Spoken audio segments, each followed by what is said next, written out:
He shoved the letter across the counter so hard it skidded off the edge and fell to the floor. Nobody picked it up.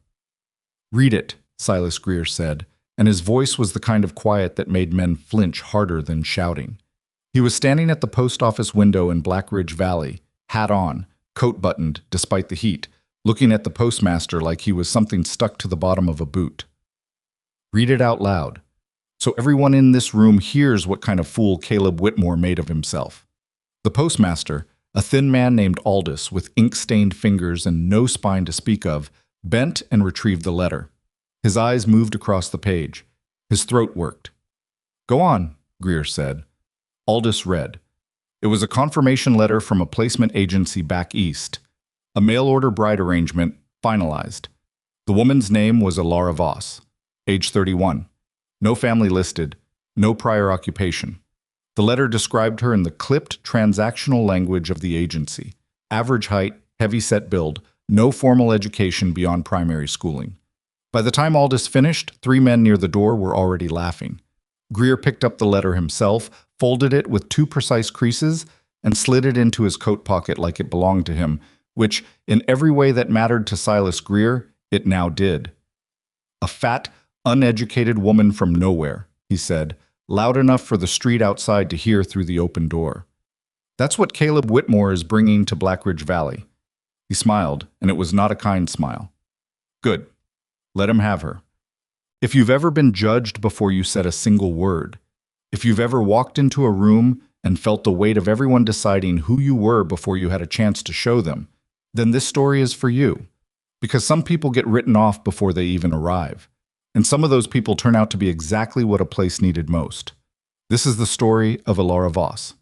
And before it's over, not one person in Blackridge Valley will be able to say they saw her coming. If you're watching this for the first time, we'd love for you to subscribe to the channel so you don't miss a single chapter of what comes next. These are the kinds of stories that stay with you. Hit that like button and drop a comment telling us what city or country you're watching from.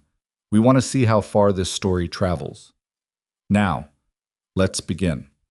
The stagecoach pulled into Blackridge Valley on a Tuesday afternoon in late September, and it arrived 20 minutes late, which suited the driver just fine because he'd been dreading this stop since he left Hatchfield 3 days ago.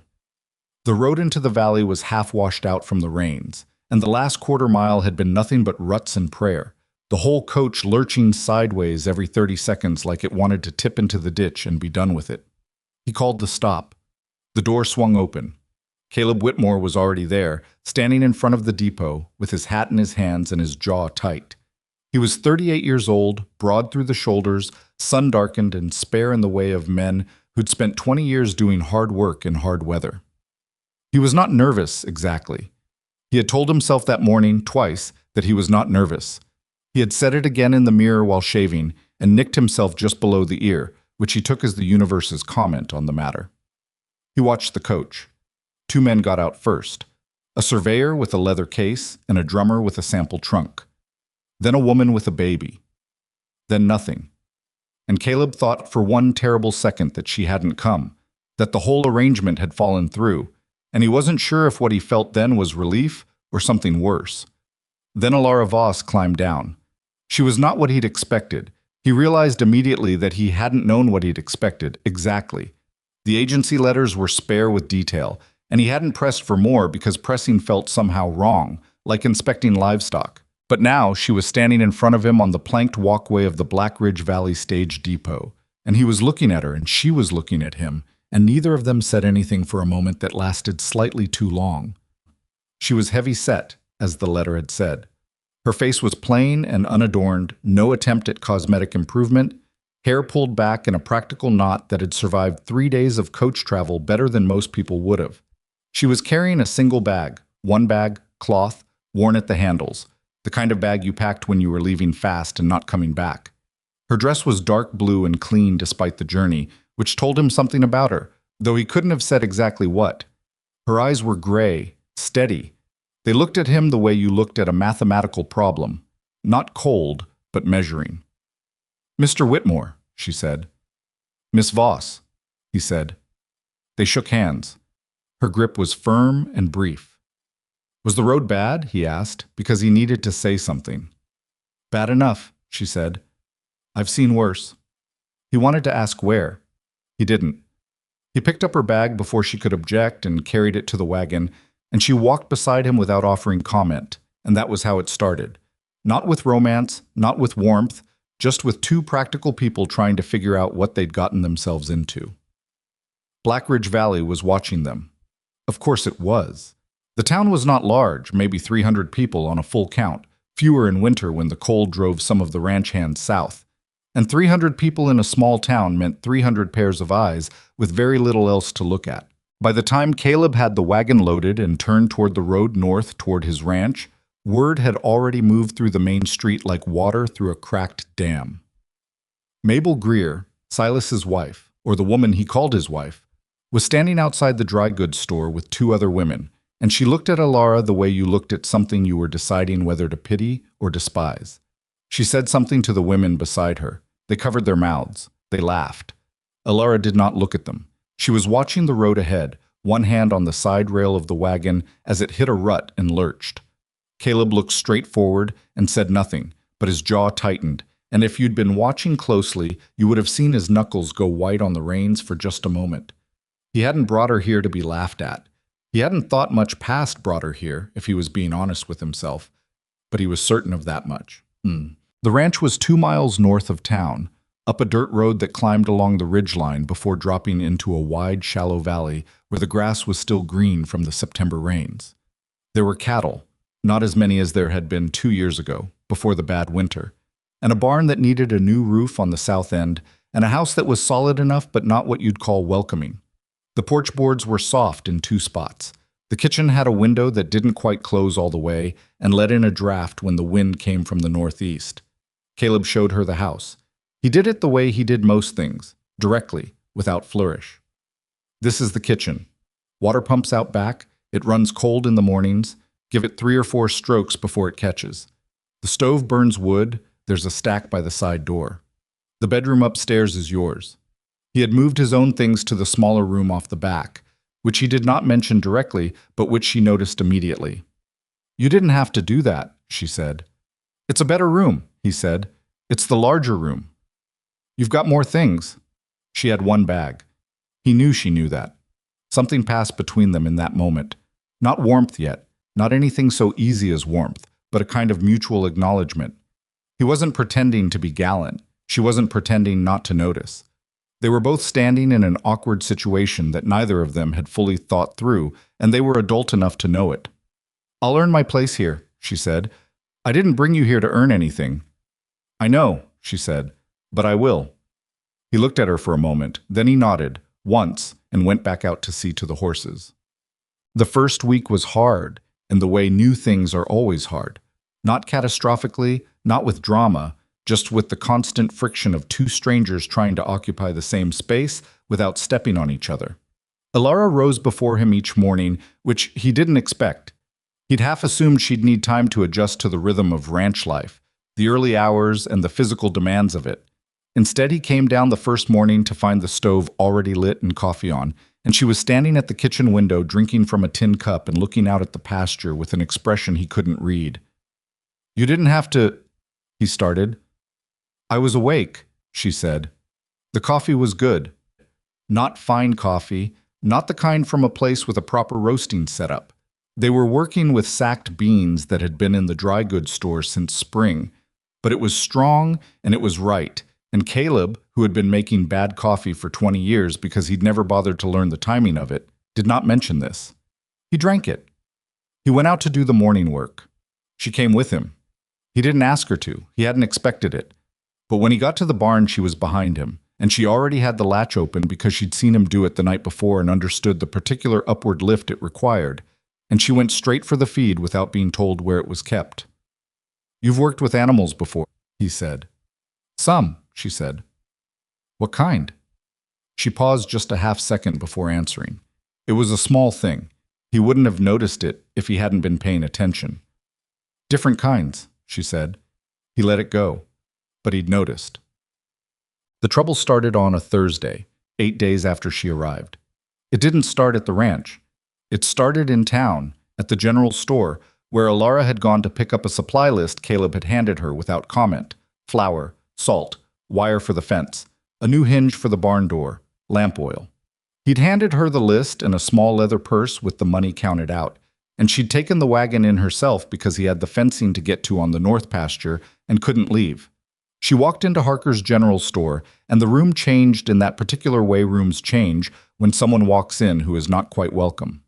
There were 4 people inside: Aldous, the postmaster, who had come in for his daily newspaper, and the Harker boy behind the counter, and 2 women whose names Elara didn't know yet, though she would learn them soon enough. She put her list on the counter, and the Harker boy looked at it and said he'd need a few minutes to pull it all together, and she said that was fine, and she stood and waited. "You're the Whitmore woman," said one of the 2 women. She wasn't asking. "I'm Elara Voss," Elara said. "Right," said the woman.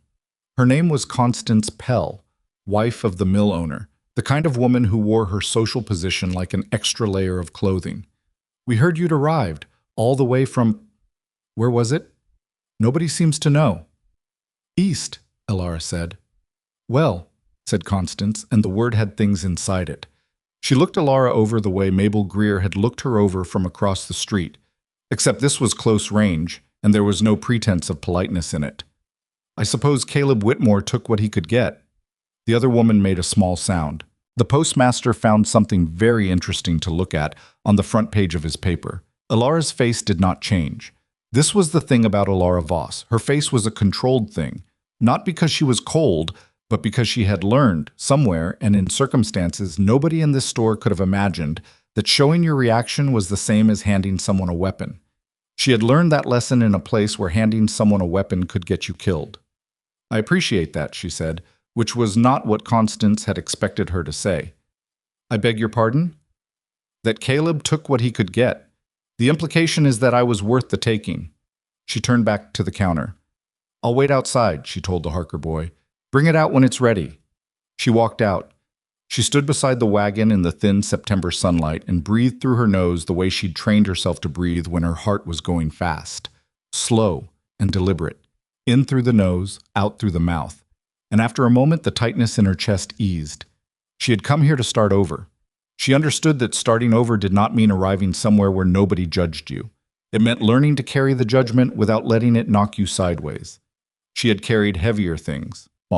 The Harker boy brought the supplies out in 2 trips, which was more than she'd needed from him, and he didn't look her in the eye, which told her he'd heard everything from inside and wasn't proud of it. She thanked him. She loaded the wagon herself, which took 5 minutes, efficiently done, and drove back up the north road toward the ranch. Halfway there, she passed a rider coming the other direction. He pulled up when he saw her. He was well dressed for the frontier. Coat that fit correctly, hat that wasn't broken or stained, horse that cost more than most people in Blackridge Valley made in a year. He had a wide face, thick jaw, and the kind of calm that came not from being a calm person, but from being the kind of person who didn't feel he had anything to be worried about. Silas Greer tipped his hat. "Mrs. Whitmore," he said, and even the use of the wrong name was deliberate. Both the Mrs., which she wasn't yet, and the Whitmore, which placed her as Caleb's possession rather than her own person. "Miss Voss," she said. He smiled. "Of course. My apologies." There was no apology in his voice. "You settling in all right?" "Fine," she said. "Thank you." "Frontier life is hard on women who aren't prepared for it," he said. He was still smiling. "We've had a few mail-order brides come through this valley over the years. Most of them go back east inside of a season. Nothing to be ashamed of. It's just, this isn't a soft place." Elara looked at him directly. "I'm not a soft person." He studied her for a moment. The smile didn't move, but something behind his eyes shifted, just slightly, just for a fraction of a second, and then it was gone. "Well," he said, like Constance Pell had said it, with things packed inside. "We'll see." He touched his hat brim again and rode on past. She watched him go in the wagon's small side mirror, a cracked piece of reflective glass she'd noticed nailed to the side of the seat. He didn't look back, but she watched until he was out of sight regardless. She didn't tell Caleb about either encounter. Not that day. She set the supplies in the kitchen and the barn where they belonged, and when he came in at sundown she had supper on. Nothing elaborate, salt pork and beans, and the last of a loaf she'd found in the bread box. and they ate across from each other at the kitchen table in the kind of silence that was beginning to feel not comfortable exactly, but workable. "Town go all right?" he asked. "Fine," she said. He looked at her. He was getting better at reading the controlled surface of her face. He wasn't there yet, but he was learning the edges of it. "Constance Pell give you trouble?" he said. She paused. "You expected that." "She gives everyone trouble," he said. "She gave my mother trouble. She gave my first ranch hand's wife trouble until the woman threw a bucket of well water on her in front of the tanner's shop. That was 4 years ago. People still talk about it." Elara was quiet for a moment. Then she said, "I also passed Silas Greer on the North Road." Caleb put his fork down. The kitchen was very quiet for a moment. Outside, somewhere in the dark past the window, a coyote called once and fell silent. "What did he say?" Caleb asked. "That frontier life is hard on women who aren't prepared for it, that most mail-order brides go back east inside a season." Caleb was looking at the table. His expression was complicated. "Silas Greer," he said slowly, like he was choosing words the way you chose footing on uncertain ground, "has been trying to acquire my land for 2 years. He owns the eastern third of this valley and half the water rights north of the ridge. He wants the rest." "He wants yours," she said. "He wants mine," Caleb agreed. "He's made 3 offers. I've turned down all 3. What happens when you keep saying no to a man like that?" Caleb looked up from the table. His eyes were dark and tired in the lamplight, the eyes of someone who'd been carrying a weight so long he'd stopped noticing it was there until someone pointed at him and asked about it. "Things get harder," he said. She nodded. She picked up her fork and went back to eating, and he watched her for a moment before doing the same. Outside, the wind came down off the ridge and pushed at the kitchen window that didn't quite close right, and the lamp flame bent sideways and then straightened, and the night settled around the ranch the way nights do in frontier country, full and dark and entirely indifferent to what happened inside the lit windows of the houses below. Neither of them said anything else, but something had changed. Some boundary between stranger and partner had shifted, just slightly, the way a door shifts when the latch gives. Not open yet, but no longer fully closed. Elara Voss had come to Blackridge Valley with 1 bag and a carefully constructed silence around her past. She had come hoping for distance, for ordinary life, for a place to put down whatever she'd been carrying. She was beginning to understand that Blackridge Valley was not going to give her ordinary. And somewhere beneath the controlled surface of her face, beneath the steady gray eyes and the firm handshakes and the coffee made right before dawn, she was beginning to understand something else too. That maybe ordinary was never what she'd actually needed. The window that didn't close right woke her at 3 in the morning, not the wind itself. She'd grown used to the wind inside of 4 days, the way it came down off the ridge in long, slow pushes and made the whole house settle and creak like something alive.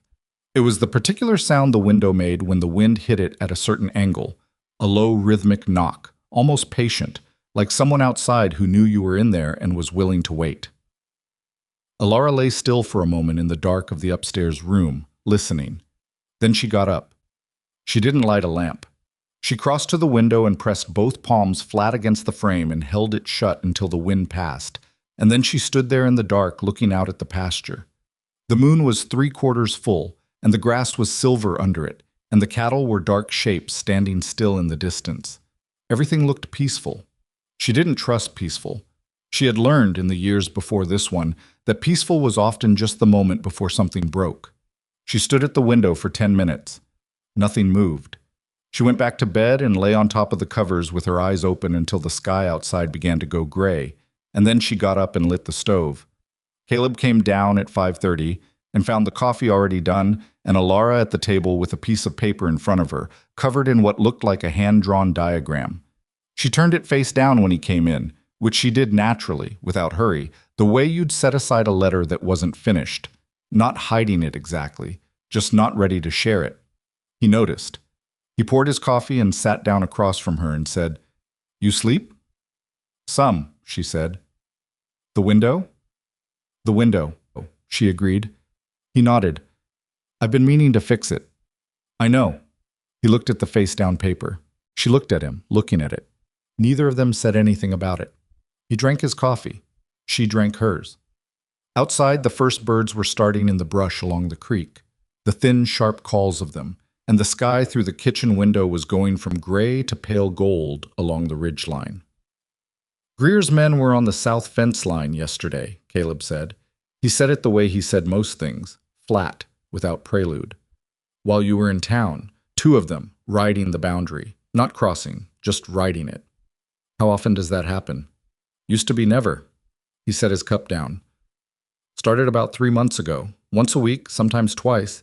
They don't do anything. They just ride the line and look at the property. Measuring, she said.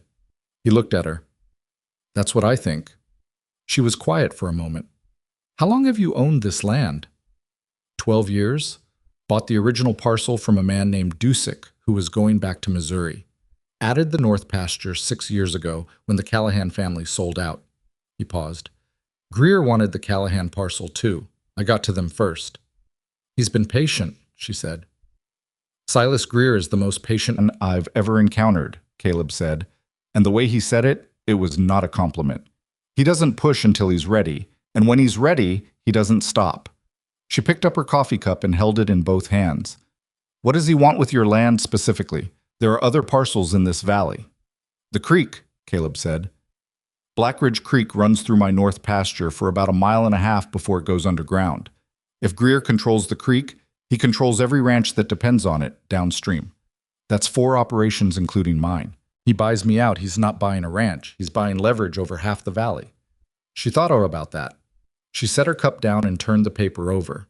It was a diagram of the ranch property, hand-drawn from memory, not entirely accurate but close. The rough lines of the pasture boundaries, the creek marked with a wavy line, the road north from town, the positions of the barn and house, and the outbuildings. She'd marked 2 spots with small X's. What are those? Caleb asked. Places where your fence line is weak, she said. The southwest corner where the post is rotting. I noticed it when we drove in the first day, and the gap in the north line where the creek crosses. Anything coming through will use one of those 2 points. He studied the diagram. His expression shifted through several things in the space of a few seconds.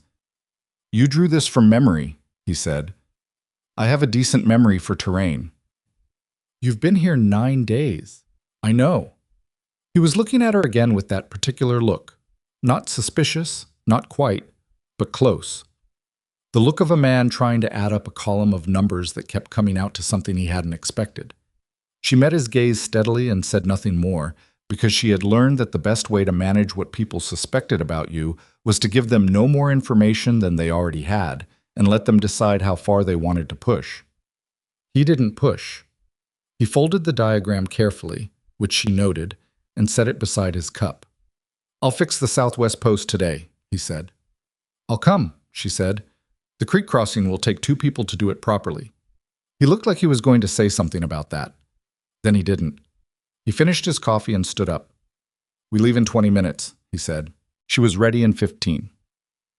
The fence work took most of the morning, and it was hard, physical work.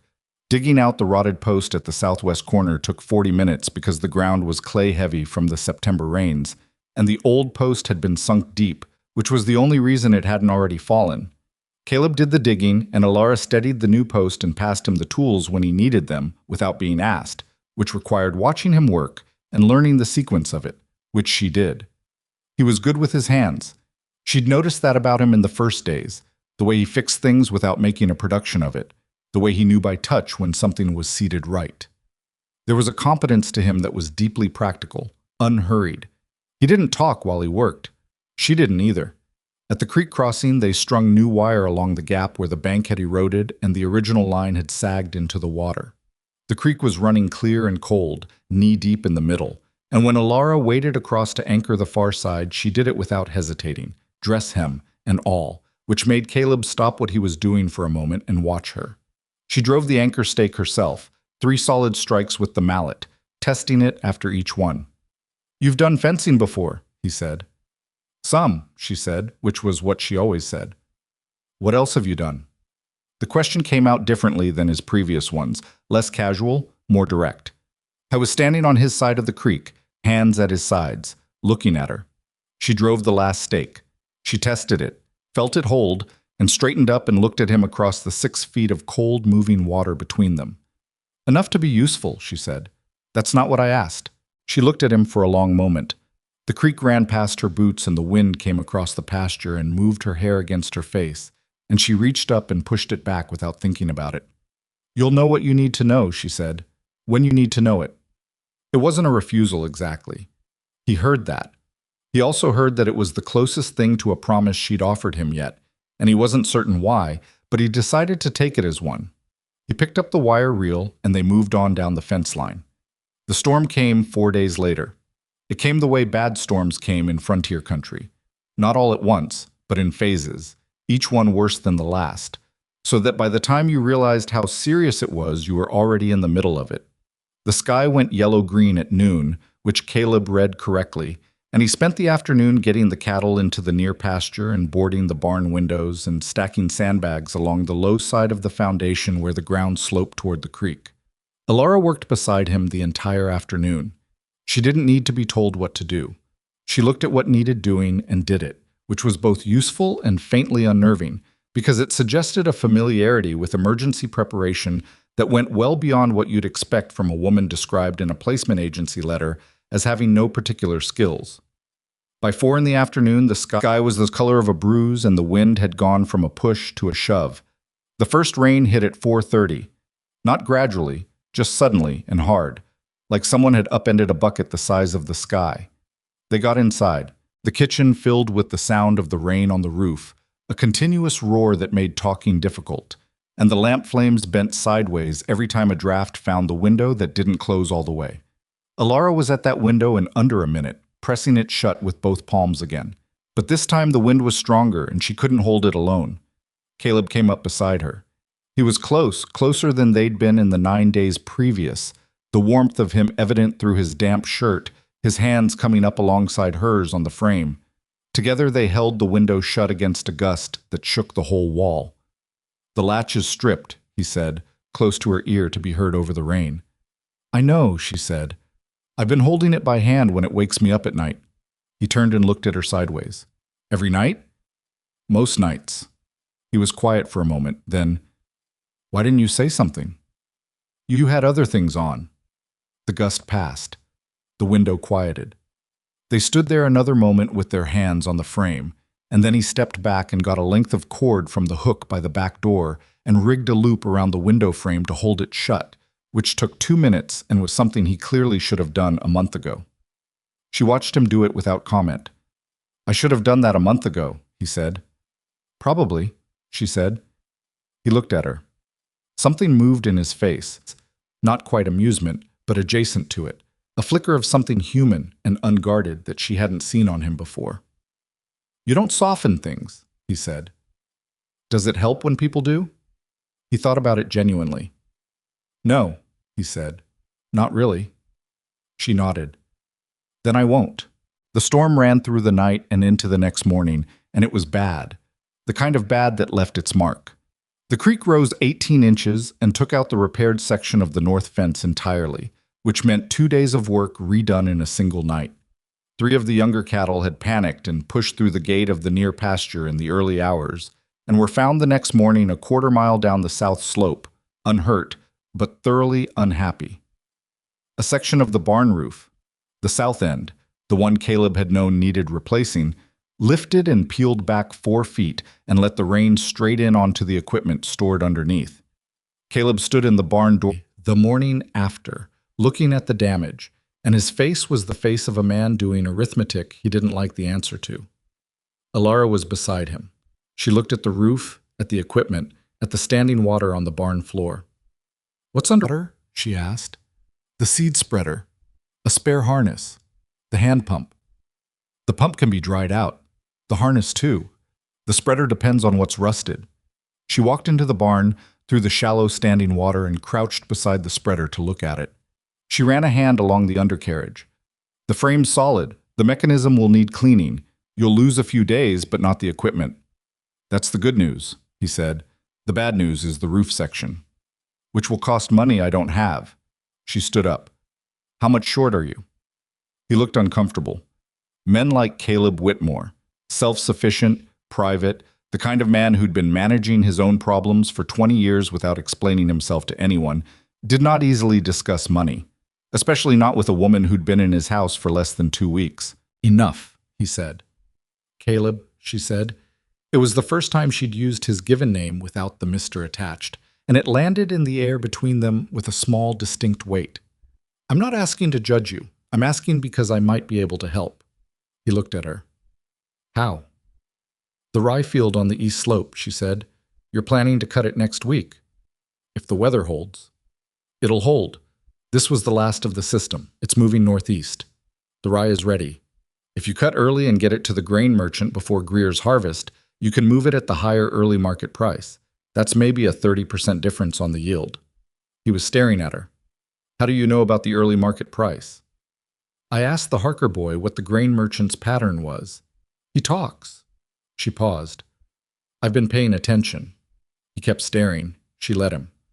The southwest field needs turning before the next planting cycle, she continued. If you turn it now while the ground is soft from the rain, you save 2 weeks in the spring. That's 2 weeks earlier you can plant, which moves your whole harvest schedule forward and puts you ahead of the 3 ranches competing for the same drying capacity at the mill. The barn was very quiet except for the drip of water from the damaged roof section. You've been planning this, he said. Not an accusation, more like a man realizing the room he thought he knew had another door in it. I've been thinking about it, she said. It's your land, your operation. You decide. He was quiet for a long time. She could see him working through it. Not just the practical calculations, but the other thing. The harder question of what it meant that this woman he'd brought from nowhere and knew almost nothing about had been studying his land and his market position for less than 2 weeks and had a clearer picture of his options than he did. Where did you come from? He said. Not the agency. Before that. Where did you actually come from? She held his gaze.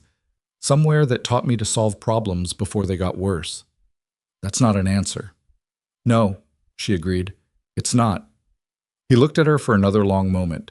Then he picked up a feed bucket that had fallen in the night and set it upright and said, All right, we'll cut the rye Monday. You can tell me how you know about market pricing while we work.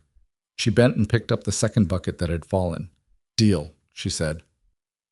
She didn't tell him much that day. Not the real things. She talked around the edges. She told him she'd grown up in a difficult household, which was true. She told him she'd moved often as a child, which was also true. She told him she'd worked and read widely and paid attention to how things ran in the places she passed through, and all of that was true also. But there were gaps in it, silences she moved around the way you moved around soft ground, and Caleb could feel the shape of the gaps even if he couldn't see what was inside them.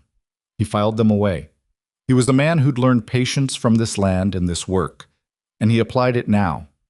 The rye came off Monday and Tuesday in long, hard days that left them both exhausted and dirty and satisfied in the way physical work leaves you when it goes well.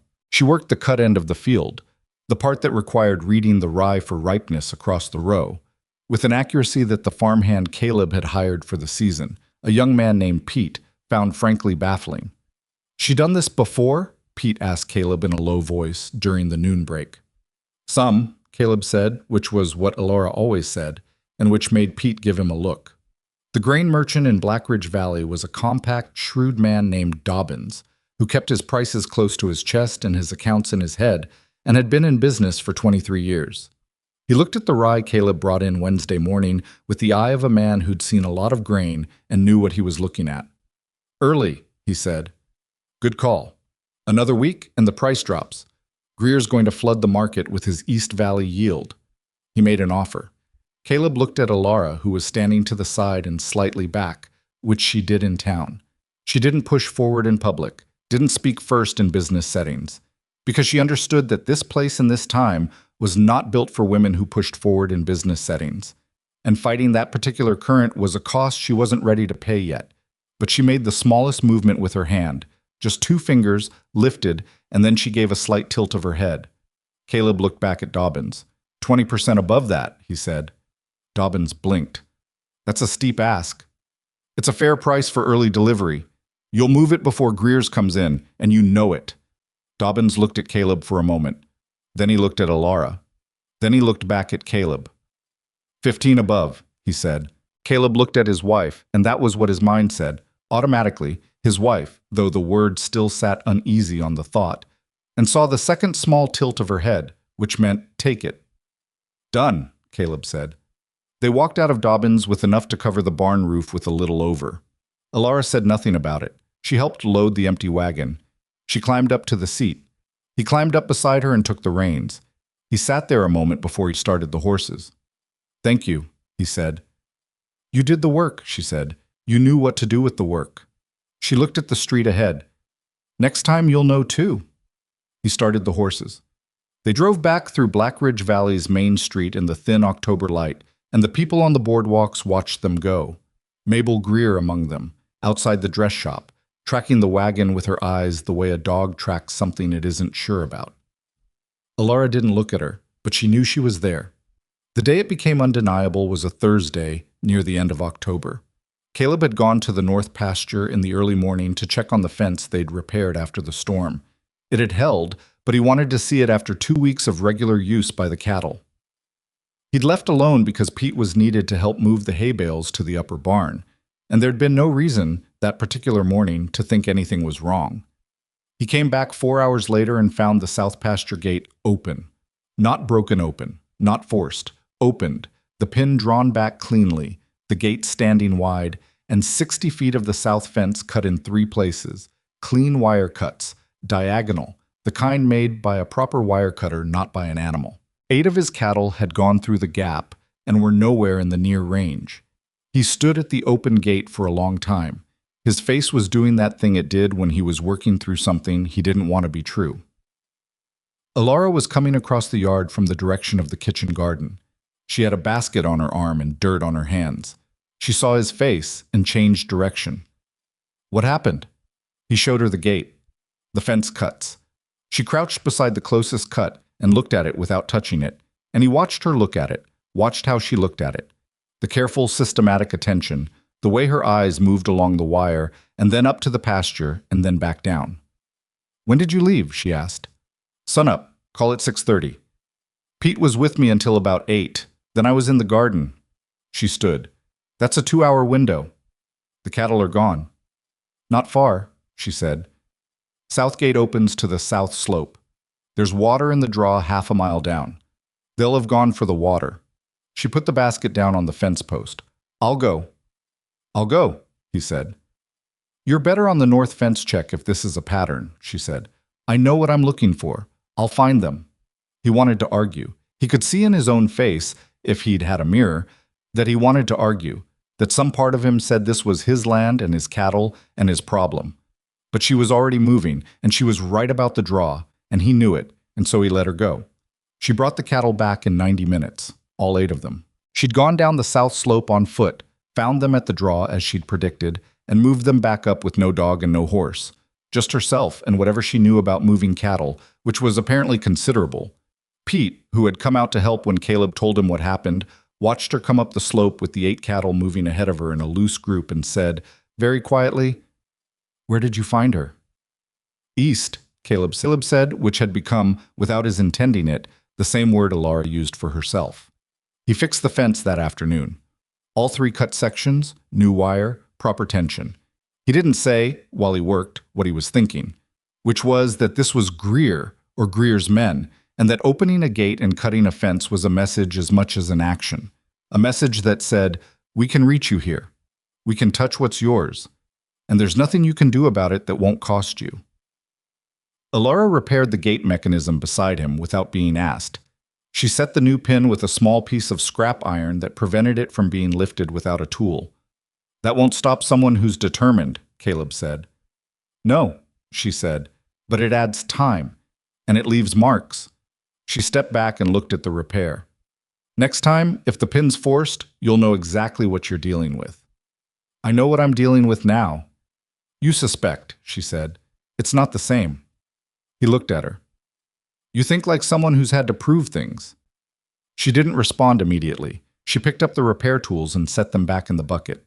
Then she said, You think like someone who's never had to. It was the most she'd given him yet. Not much, just a hairline crack in the surface, but he felt it the way you felt a change in the weather. That evening there was a meeting in town. Caleb hadn't planned to attend. It was a general land association meeting, the kind held twice a year to discuss water rights and grazing boundaries. and the dozen other small grievances that accumulated between neighbors in close country. He went usually, but without enthusiasm. He told Elara about it over supper, and she said, without inflection, that she'd like to come. He paused. Women at these meetings weren't unheard of, but they weren't the point either. They sat along the back wall and didn't speak unless spoken to, which was its own kind of humiliation done up as courtesy. He looked at Elara across the kitchen table and thought about Constance Pell, who would absolutely be there, and Silas Greer, who ran these meetings in the particular way he ran everything. Not overtly, just with the quiet gravitational pull of a man whom everyone owed something. "You sure?" he said. "I want to see him," she said. He didn't have to ask who. He understood. The Association Hall was a wooden building on the west end of Main Street that smelled permanently of sawdust and lamp oil and the kind of old disputes that had never quite been resolved. There were 20 people there, maybe 25, ranchers and their wives, a couple of business owners, the postmaster Aldous, who attended everything out of some civic conviction that seemed to outweigh his sense of self-preservation. Silas Greer was at the front. Of course he was. He was always at the front of these things without having any official role in them, which was the most elegant kind of power, the kind that didn't need a title. He saw Elara when they came in. His face did nothing, which was itself a thing. Caleb found seats in the middle of the room. The meeting started, and it was what these meetings always were, water rights discussion, a boundary dispute between two ranchers in the north end of the valley, a proposal for a collective purchasing arrangement for winter feed. Normal. Productive in a small way. Then Greer stood and said he wanted to raise something. He raised the question of the Blackridge Creek water allocation. He did it reasonably, with numbers and a map, which he'd clearly had prepared before the meeting, which meant he'd known he was going to raise it, which meant this part of the meeting was not spontaneous but orchestrated. The argument was this: the current water allocation gave Caleb's ranch a full seasonal share of the creek flow. Greer proposed that as the largest single landholder in the valley, his downstream operations were bearing a disproportionate cost when the creek ran low, and that the allocation should be recalculated on the basis of acreage rather than historical claim. It was reasonable sounding. It was also, Elara recognized immediately, an attempt to use a public process to accomplish what 3 private offers had failed to do, to reduce Caleb's legal claim on the water that made his land worth fighting for. She watched the room as Greer spoke. She watched who nodded and who didn't. She watched the 2 ranchers in the north end of the valley who'd just had their boundary dispute mentioned, men who were, at this moment, feeling beholden to the meeting for acknowledging their problem, and therefore slightly more likely to return the favor by supporting whoever seemed reasonable. Greer finished. He opened the floor. There was a silence that went just long enough to be uncomfortable, and then Elara, who was sitting in the middle of the room, said, in a voice that was clear and level and not particularly loud, "The historical allocation is a legal instrument." The room turned. Every head, almost simultaneously. She didn't look around at them. She was looking at Greer. "The water allocation on Blackridge Creek was established in the original territorial charter and confirmed in the land deeds for every property in this valley," she said. "It's not a custom. It's a recorded legal claim. Recalculating it on the basis of current acreage would require each landholder to formally contest the existing deed conditions, which means legal proceedings, which means costs, which fall on everyone in this room, not just Mr. Whitmore." The silence was of a different texture now. "I'm not suggesting anyone file a contest," Greer said. He was smiling. It was the same smile as the road encounter, the one that didn't move all the way to his eyes. "I'm suggesting a voluntary renegotiation among neighbors. A voluntary renegotiation that results in a reduction of a deed-protected allocation is not voluntary," Elara said. "The outcome is the same regardless of how it's framed." One of the North End ranchers said slowly, "She's right that it's in the deed." "I'm aware of what the deed says," Greer said, still smiling, but the smile was working harder now. "Mrs. Whitmore, Miss Voss," she said, "we're not married yet." The correction landed in the room like a dropped stone, not because of what it said about her status, but because of what it demonstrated, which was that she was paying attention to every word, including his, and that she corrected inaccuracies without apology. Greer looked at her for a moment. The room was very still. "Miss Voss," he said, "this isn't a legal proceeding." "No," she said. "It's a community meeting, which means decisions made here carry the weight of community consensus." That's more powerful than a legal proceeding, in some ways, and more dangerous. She let that sit. I'd hate for anyone in this room to find their deed conditions challenged because of a consensus reached in a meeting where the full legal implications weren't clear. She picked up her coat from her lap and folded it over her arm, which was a signal without being a dramatic gesture. Just a woman who'd said what she came to say. Greer did not respond. The North End rancher who'd spoken before, the one with the boundary dispute, said, "Maybe we table this water question until we've had a chance to review the deed language." 3 other voices agreed. The motion passed. The meeting moved on. Caleb sat beside her through the rest of it and said nothing. He said nothing on the walk to the wagon. He helped her up without comment. He drove the first mile in silence. Then he said, "You've read property law." "Some," she said. "Where?" A pause. "I told you, I read widely." "Nobody reads property law for fun, Elara." She was looking at the road ahead, at the dark land moving past on both sides in the moonlight. "I didn't read it for fun," she said. "I read it because I needed to understand how power worked, and power, in most places, runs through property." He let that sit for a while. "Greer's going to come after us harder now," he said. "After tonight." "Yes," she said. "You knew that when you spoke." "Yes."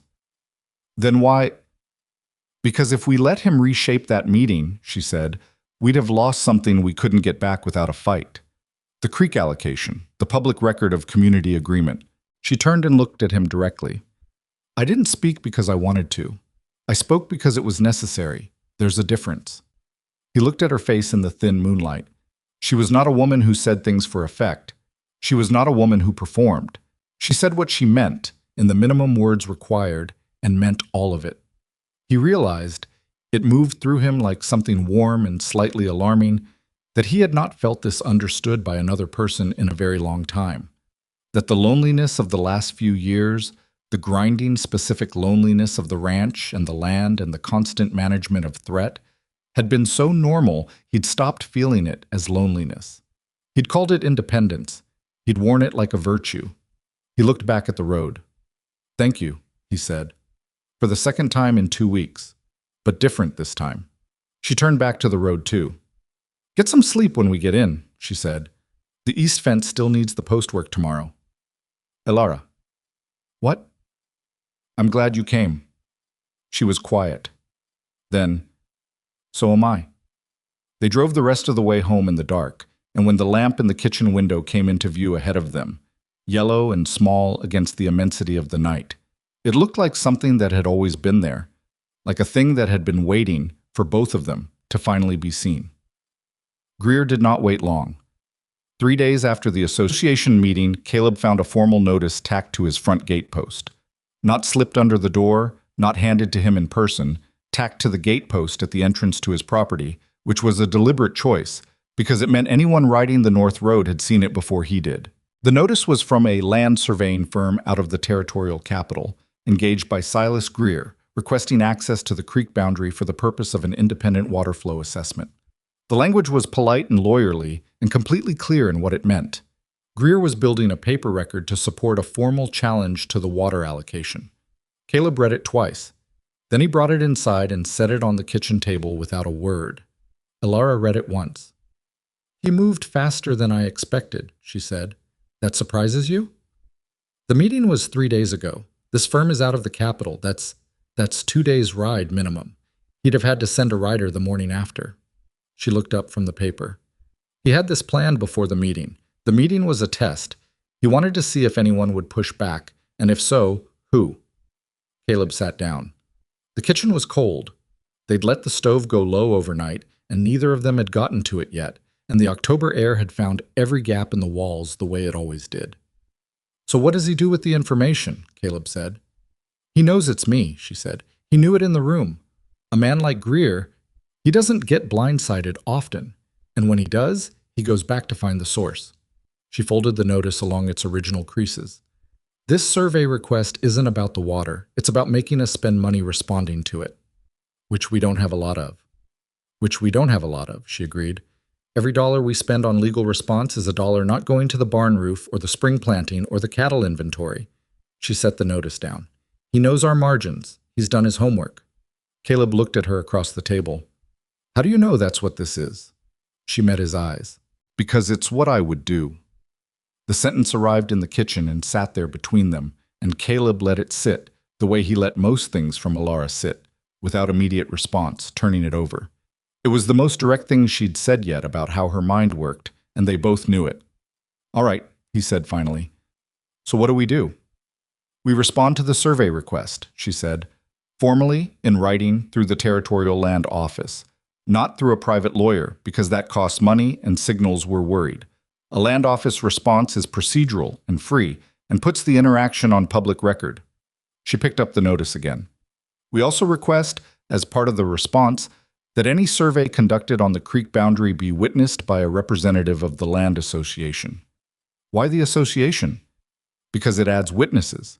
Greer can control a private surveyor. He can't control a room full of his neighbors without it becoming visible. She paused. And it reminds the association that they have a stake in this, that if his creek challenge succeeds against us, the precedent applies to everyone. Caleb was quiet for a moment. He got up and went to the stove and added wood and got the fire going again, and while he did it, he was thinking, and Elara waited. You talk about this like you've been in it before, he said, without turning around. Not the frontier, not ranching, something like this specifically. Someone using process and paperwork and procedure to take something from someone. The fire caught. He turned. She was looking at the table. Then she looked up. Yes, she said. I have. Tell me. She held his gaze. She did that thing she did when she was deciding how much to give. The slight pause. The internal measuring that happened behind her steady gray eyes. Not yet, she said, but soon. It was more than she'd promised before. He accepted it. They wrote the land office response that evening, at the kitchen table, by lamplight. She dictated the formal language and he wrote it because his handwriting was cleaner, and Pete sat near the door cleaning tack and pretending not to listen, which was his particular form of loyalty, being present without intruding. When they were done, Caleb read it back. It was precise and correct, and showed a knowledge of territorial land procedure that he was fairly certain no placement agency had ever listed among a woman's qualifications. Where do I file it? He asked. The land office in Hatchfield, she said. First thing Monday. That's a full day's ride. I know. She capped the ink bottle. I'll go. He looked up. Alone? You need to be here. The South Pasture cattle are still unsettled from the gate incident, and if Greer's men come back for another look at the fence line while you're gone, she stopped. I can make the ride and be back by nightfall if I leave early. He didn't like it. She could see that clearly. But she was right and he knew it, and knowing it didn't make him like it better. Take the gray, he said. She's steadier on the Hatchfield road. I know, she said. I've been taking stock of the horses. Pete by the door made a small sound that was not quite a laugh and went very intently back to his tack. She left before sunup Monday. The road to Hatchfield was 40 miles through mixed terrain. The valley floor for the first 15, then a long climb through the ridge country, then a drop into the wider plain where Hatchfield sat on the river. She knew the road from the journey in, though she'd traveled it then by coach in the other direction and in the worst of the September weather. It looked different alone, and on horseback in the early November cold, the bare trees on the ridge making clean, dark lines against a sky that was the pale gray of old iron. She made good time. She was in Hatchfield by noon. The Territorial Land Office was a brick building 2 blocks from the main thoroughfare, staffed by a clerk named Fielding, who had the look of a man who had processed a very large number of documents and expected to process a very large number more before he died. He took her filing without comment, stamped it, recorded the receipt number, and handed her a copy. Then he looked at the document more carefully. He looked at her. Blackridge Valley Creek allocation, he said. That's right. He looked back at the document. We had another inquiry about this allocation last week. She kept her face even. From whom? He hesitated. There were rules about disclosures. She could see him thinking about them. Then he said carefully, the inquiry was general in nature, about the status of historical allocations in the valley. From a law firm? Another hesitation. I'm not able to say more than I have. That's all right, she said. You've said enough. She rode home in the afternoon and arrived as the last of the light was leaving the sky, the gray horse tired but steady, and Caleb was at the gate when she came up the drive. He'd been watching for her. She could tell by the way he was standing, the controlled, not quite relief when he saw her. "Any trouble?" he asked. "Filed and recorded," she said. She handed him the receipt copy and swung down from the horse, and her right knee gave slightly when she landed. The old injury, the one she never mentioned, acting up from the long, cold ride. She put her weight through it without visible change of expression and took the grazed reins. I was looking at the receipt copy. He didn't see the knee. "Greer already had someone inquiring at the land office," she said, "before we filed. Someone asking general questions about the status of historical allocations. He's thorough." "He is," she said. She started walking the gray toward the barn. "He's also overextended." Caleb fell into step beside her. "What makes you say that?" "Because a man who is genuinely secure doesn't move this fast," she said. "He made 3 offers for this land over 2 years, and you turned them all down. Now in the space of a month, he's cut your fence, hired surveyors, and sent inquiries to the land office. That's not patience. That's urgency dressed up as patience." "Something's changed for him," Caleb said. "Yes," she said. "I don't know what yet, but something has." They put the gray up together, and by the time the horse was fed and settled and they were back in the house, it was full dark, and Pete had left a pot of something on the stove that turned out to be a serviceable stew, which was Pete's version of being worried about her and not knowing how to say so. She ate 2 bowls and said nothing about her knee. Caleb ate across from her and said nothing about the fact that she was favoring her right side when she stood. He noticed. She knew he noticed. Neither of them said anything about it, which was its own kind of conversation. The thing that broke the quiet came 10 days later, and it didn't come from Greer. It came in the form of a man named Aldridge who arrived at the ranch gate on a Wednesday morning, traveling by buckboard, carrying a small leather case, and wearing the clothes of someone who worked indoors. He identified himself as a representative of a commercial land trust out of the capital. Not a law firm, not a government office, but a private investment concern that held interests in several valley properties. He wanted to talk to Caleb about the terms of the original land purchase. Caleb brought him to the house and sat him at the kitchen table and went to find Elara, who was in the kitchen garden turning the last of the frost-killed plants under. He came to the back door and said quietly, "There's a man in the kitchen who says he represents a land trust I've never heard of. He wants to talk about my purchase terms." She set down the turning fork. She looked at Caleb. "What's the trust called?" He told her. She was quiet for 2 seconds. Then she went inside. She came through the kitchen door and looked at Aldridge with a blink. She was still in her garden clothes, soil on her hands, which she wiped on a cloth from the counter as she sat down. "Who holds the majority interest in the trust?" she asked, before he could resume whatever he'd been saying to Caleb. Aldridge blinked again. "I'm not at liberty to—" "It's Greer," she said. The room went still. Aldridge found some papers in his case to look at. He said carefully, "The trust is a separate legal entity from any individual shareholder." "What's the purpose of this visit?" Caleb said. His voice had gone flat. "The trust has an interest in acquiring certain properties in the Blackridge Valley region," Aldridge said. He was regaining his footing, reading from the script he'd prepared. "We understand you've received purchase offers in the past that you declined. We'd like to revisit those." "No," Caleb said. "If you'd allow me to present the current terms." "No," Caleb said again. "Same answer, it's been 3 times. You can go." Aldridge looked at Elara, the way people sometimes did when they'd failed with the man and thought a woman might be softer. She looked back at him with the flat, patient attention of a person who had absolutely nowhere else to be and nothing in particular to prove. "If the trust has a legal interest in this property," she said, "present it through the Territorial Land Office. That's what the process is for." She stood up. "I'll show you out." She did. He went. He didn't look back from the buckboard. Caleb was standing in the middle of the kitchen when she came back inside. "He's using a trust," he said. "So his name's not on it." "So it's not on the land office filings either," she said. "Whatever he's building it in a structure that keeps his name 1 step removed." She sat back down at the table. "That's more sophisticated than I'd expected." "Should that worry us?" She picked up the cloth again and finished cleaning her hands. "It means he's not just buying land, He's building a position. She looked at the tabletop. A land trust that holds multiple valley properties, controls the water allocation, and carries debt instruments against the remaining independent ranches. That's not a man who wants to be a rancher. That's a man who wants to control a territory. Caleb sat down across from her. I was looking at her the way he'd been looking at her more often lately. That calculated, careful attention, the face of a man who was revising his understanding of something important and knew it.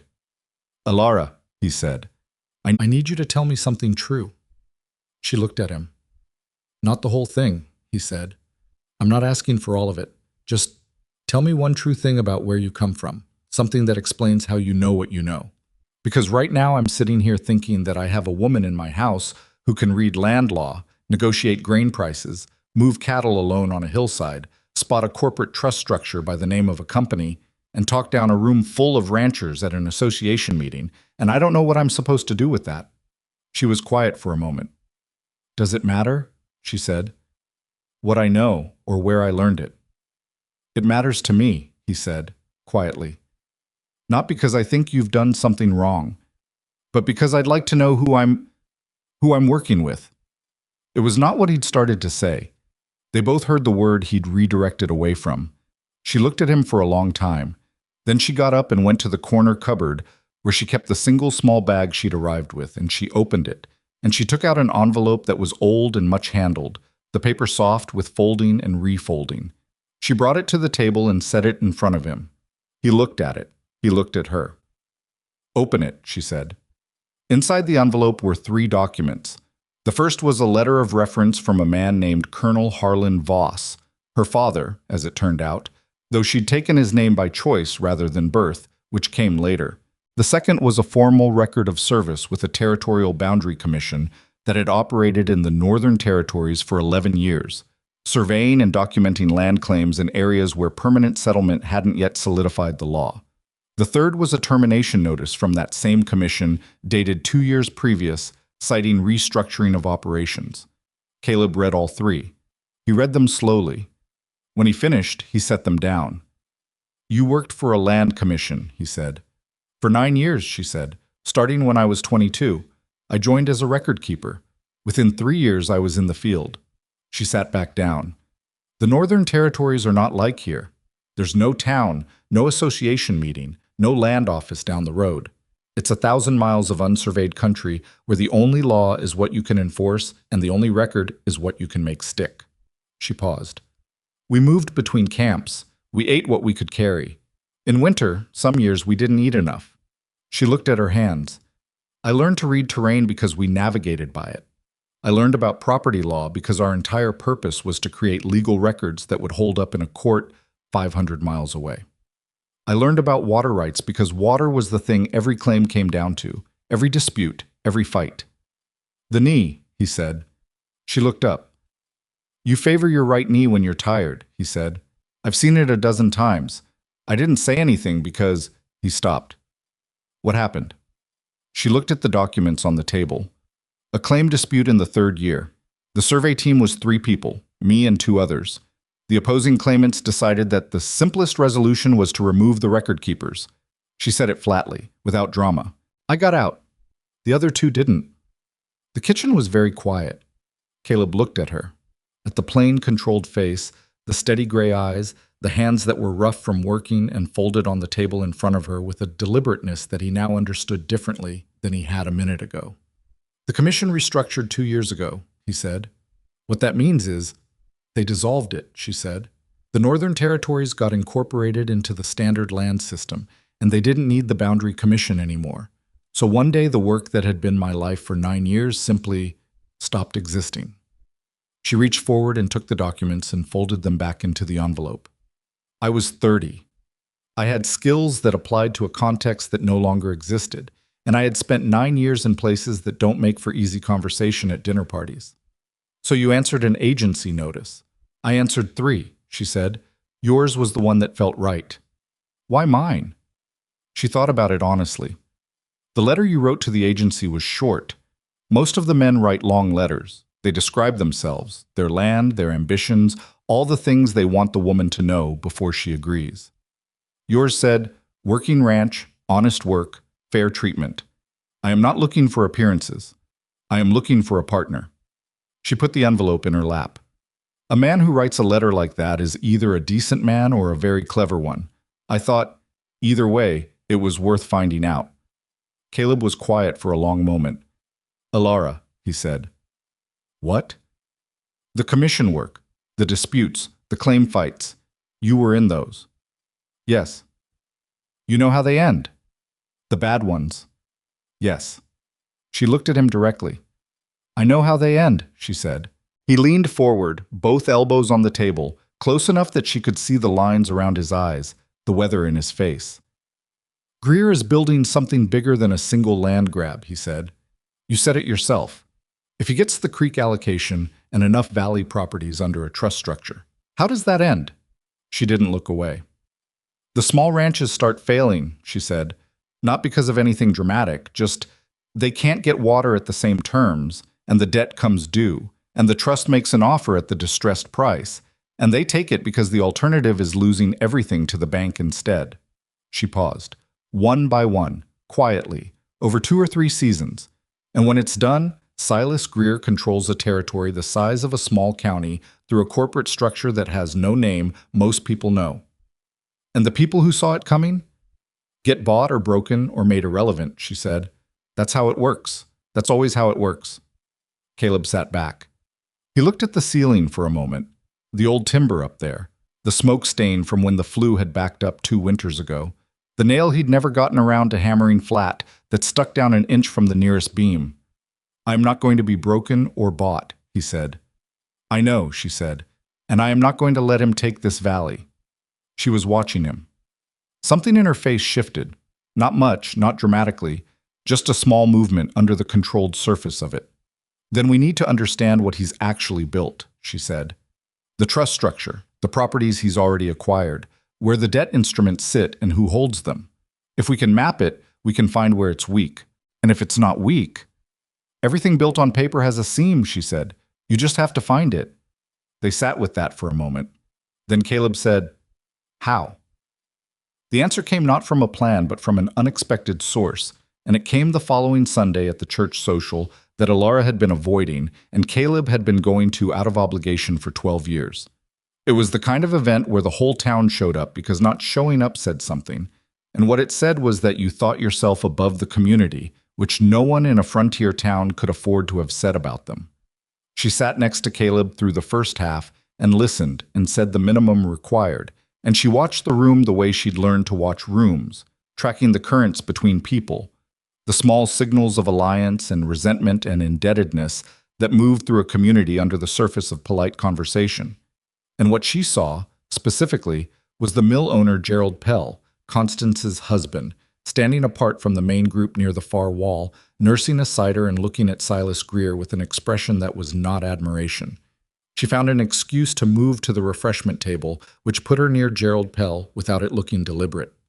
Mr. Pell, she said. He looked at her. He was a heavy, quiet man, nothing like his wife, and he had the look of someone who'd gotten used to being embarrassed by the person he lived with. Miss Voss, he said. He said it correctly, without the look people usually gave her when they said it. How is the ranch holding up? Managing, she said. The storm damage was significant. Heard about the fence line. He took a drink of his cider. Heard about the land office filing, too. She looked at him. I wasn't looking at her. He was looking at the room. Greer approached me in September, he said quietly, still not looking at her. The mill. He wanted to buy a share, minority position, he said, just an investment. But you didn't sell. I almost did, he said. I'd had a bad summer. The water was low on the mill race, and the output was down 30%, and I was looking at a hard winter. He paused. Then one of my cousins sent a letter from up north. He'd heard of a situation up there, a different valley, different man, same structure. Land trust, minority shares, water rights challenges. He stopped. How did it end? She said. In 3 years, the trust held 60% of the valley by acreage. He finished his cider. My cousin lost his farm in the 2nd year. Elara said nothing. She picked up a cup from the table and held it without drinking. I turned down Greer's offer, Pell said. He was polite about it. He's always polite. He set his empty cup down. 3 months later, my millwright told me someone had been asking questions around town about whether I was current on my equipment loans. He paused. I am current. But the fact that someone was asking, it's a message, she said. Yes. He finally looked at her directly. You put that land office filing in. I saw the copy in Dobbins's window. He posted it because he thought people should know. That was you. That was us, she said. Right. He was quiet for a moment. I have the original deed survey from when this valley was first platted, he said, from before Greer arrived. I have the water flow records from the mill for 14 years, which includes the creek volume during dry seasons. He looked back at the room. I don't know what use they'd be. She looked at him. They'd be considerable use, she said. My wife doesn't know I'm talking to you, he said. She thinks... He stopped. Constance has opinions about certain people. I'm aware, Elara said. He almost smiled. It was a tired smile. The smile of a man who'd spent a long time married to someone whose opinions caused damage. Constance's opinions are her business, he said. What happens to this valley is mine. She nodded. I'll talk to Caleb, she said. If you're willing to share those records, I'd like to look at them. Come to the mill Tuesday, he said. Come alone. I'll have them out. He walked away before she could respond, back to the edge of the room where he'd been standing, and picked up another cup of cider and looked at nothing in particular, and anyone watching would have seen a heavy, quiet man standing alone at a social he'd rather not be at, which was exactly what he was. She went back to Caleb. She sat down beside him. Pell, she said under her breath. Caleb kept his eyes forward. What about him? He's going to help us. Caleb said nothing for a moment, then, Constance Pell's husband. The same. He was quiet. Then he said, very low, I'll be damned. She looked at the front of the room, where the minister was saying something about community and shared purpose, and Silas Greer was sitting in the second row with his hands in his lap and his face doing nothing at all. Tuesday at the mill, Pell spread the records across his work table, and Elara spent 3 hours with them. What she found was not what she'd expected. It was more. The original Valley Survey, conducted 18 years ago, had established not just the property boundaries, but a set of water flow designations that predated any individual deed. Those designations classified Blackridge Creek as a community water resource with guaranteed access to all established properties, not allocated by acreage, not subject to renegotiation by individual landholders, but guaranteed in the original territorial classification document. Greer's entire water challenge strategy was built on the assumption that the allocation was a deed-level matter. If the original classification held, it wasn't a deed matter at all. It was a territorial protection. A challenge to it couldn't be filed at the land office. It would require a territorial court proceeding with full public notice before a judge. She sat back from the table and looked at the document for a long time. What is it? Pell said. He doesn't know, she said. About the original classification, or he's hoping nobody else does. She looked up. Either way, this changes everything. She took careful notes. She copied the classification number and the original survey date and the names of the territorial officials who had signed it. She thanked Pell and rode back to the ranch at a pace the Gray disapproved of. Caleb was at the barn when she arrived. She came across the yard with her notes in her hand and her face open in a way he hadn't seen before. Not careful, not controlled, but lit from inside with the particular expression of someone who has found the thing they were looking for. I know where Greer's plan breaks, she said. He turned from what he was doing. He looked at her face. Tell me, he said. She told him. She stood in the barn door in the November cold and laid out what she'd found, the original classification, the territorial protection, the proceeding requirement, all of it. She talked for 15 minutes without stopping, and he listened without interrupting, and when she was done, he stood there in silence for a moment. Then he said, If we bring this to the land association, not yet, she said. If we bring it to the association, someone talks. And if Greer finds out before we filed the classification with the territorial court, he'll find a way to complicate it. She looked at him. We need to file first. Establish the record. Make it public and formal before he knows it's coming. Hatchfield, he said. The territorial court sits in Hatchfield. 3 sessions a year, she said. The next session is in 6 weeks. 6 weeks. He did the arithmetic of what 6 weeks meant on a frontier ranch in November, with a compromised fence line, and Greer's men riding the boundary twice a week, and a barn roof that was temporary at best. "Can we hold for 6 weeks?" he said. She looked at him steadily. The controlled surface of her face was back in place, but differently now. Not as armor, not as distance, just as the look of a person who has made a decision and is at peace with the weight of it. "I've held longer with less," she said. He looked at her for a moment. The barn was cold around them, and outside the wind was picking up again off the ridge, the first real suggestion of winter in it, and somewhere out past the north fence line, the land lay open and contested and absolutely indifferent to what either of them wanted from it. He reached out and took the notes from her hand. He looked at them. His jaw was tight in the way it got when he was carrying something and refusing to put it down. 6 weeks, he said. Not a question, a decision. She nodded. He looked at the notes one more time. Then he folded them, carefully, the same way he'd folded her hand-drawn ranch diagram on the first morning she'd shown him something she hadn't had to show him. "Then we hold," he said. 6 weeks sounded manageable until the first week was gone, and it became 5. And 5 had a different weight to it entirely. The cold came down hard in the second week of November, the kind of cold that arrived in the night and was still there at noon, that turned the mud in the yard to iron and made the cattle restless and shortened every working day by an hour at each end because you could only do so much in the dark. The barn roof held, barely. Caleb had gotten the temporary patch tight enough to keep the worst of the weather out, but it sweated ice on clear nights and dripped when it thawed, and Pete had taken to keeping the most vulnerable equipment covered with canvas as a permanent condition rather than a precaution.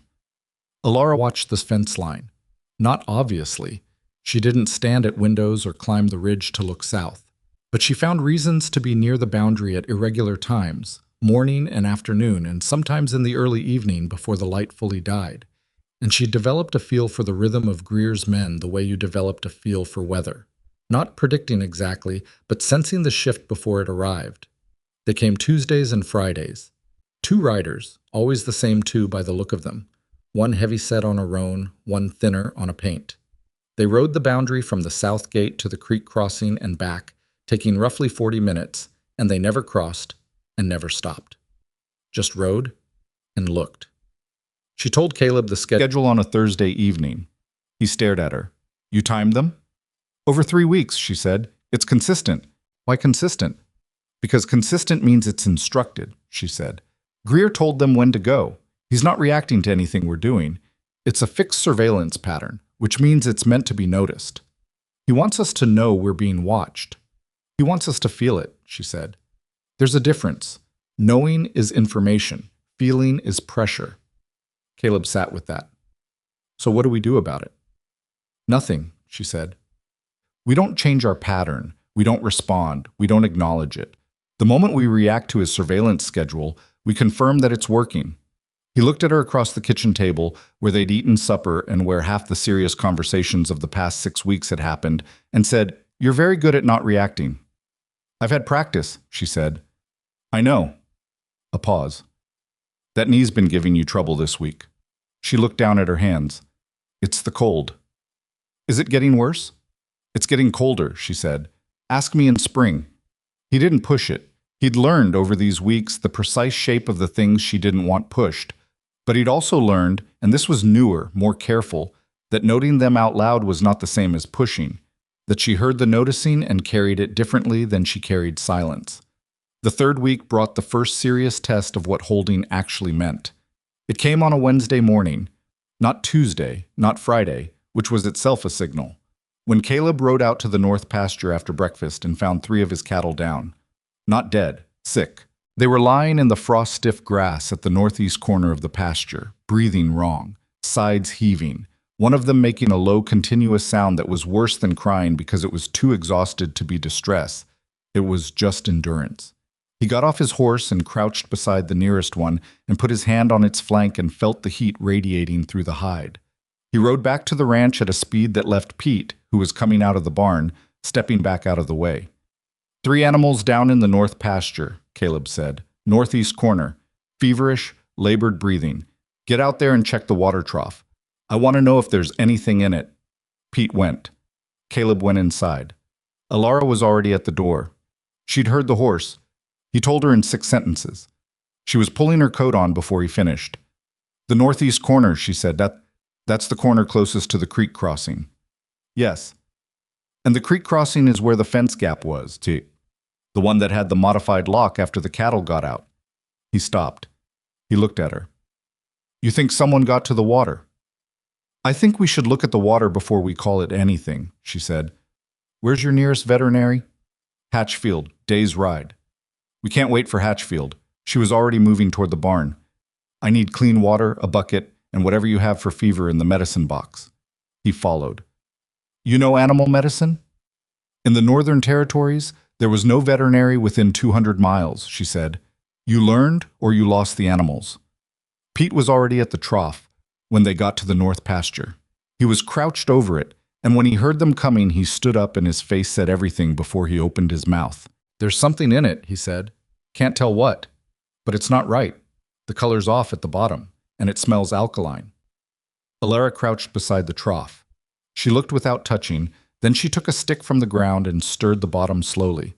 What came up was a pale sediment, fine and chalky. Calcium compound, she said, possibly lye-based. She stood. It won't kill them if they haven't had enough of it.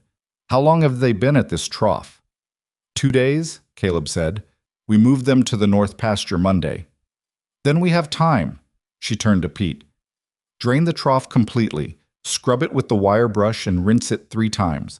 Fill it from the hand pump only, not the creek, not the secondary line that runs from the creek. Hand pump. She looked at Caleb. The other animals in this pasture, check them now. Any that are showing any breathing change come out of the pasture immediately. He didn't ask questions. He went. Pete went to the trough. She went to the 3 sick animals. What she did over the next 4 hours was not elegant and was not comfortable to watch, but it was systematic and it was effective. She got clean water into each animal in small amounts at regular intervals, using a method she'd improvised from what the ranch had on hand. She applied what was in the medicine box to reduce the inflammation and bring the fever down. She monitored their breathing and talked to Pete when he came back and told him what to watch for and what it meant if he saw it. By mid-afternoon, the worst of the 3 was standing. Unsteady, unhappy, but standing. Caleb had checked the rest of the north pasture cattle, 12 animals, none showing symptoms, and moved them to the south field as a precaution, and come back to find Elara. Still with the 3 sick ones, sitting on the cold ground beside the steadiest of them, with her back against a fence post and her coat pulled close. He sat down beside her. The ground was frozen and hard, and neither of them mentioned it. They'll be all right, she said. Another day, maybe 2. You're sure?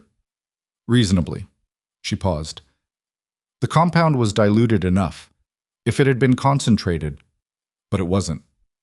No. She looked at the animal nearest her. Someone knew the dosage. Enough to sicken, not enough to kill outright. A dead animal is evidence. A sick one is just bad luck. The word sat in the cold air. Caleb said it before she had to. Greer. Someone, she said, who knew which trough served the northeast corner and when we'd moved the cattle to this pasture. We moved them Monday. He'd have had to know by Monday night. Someone in town knew, she said, or someone watching the property.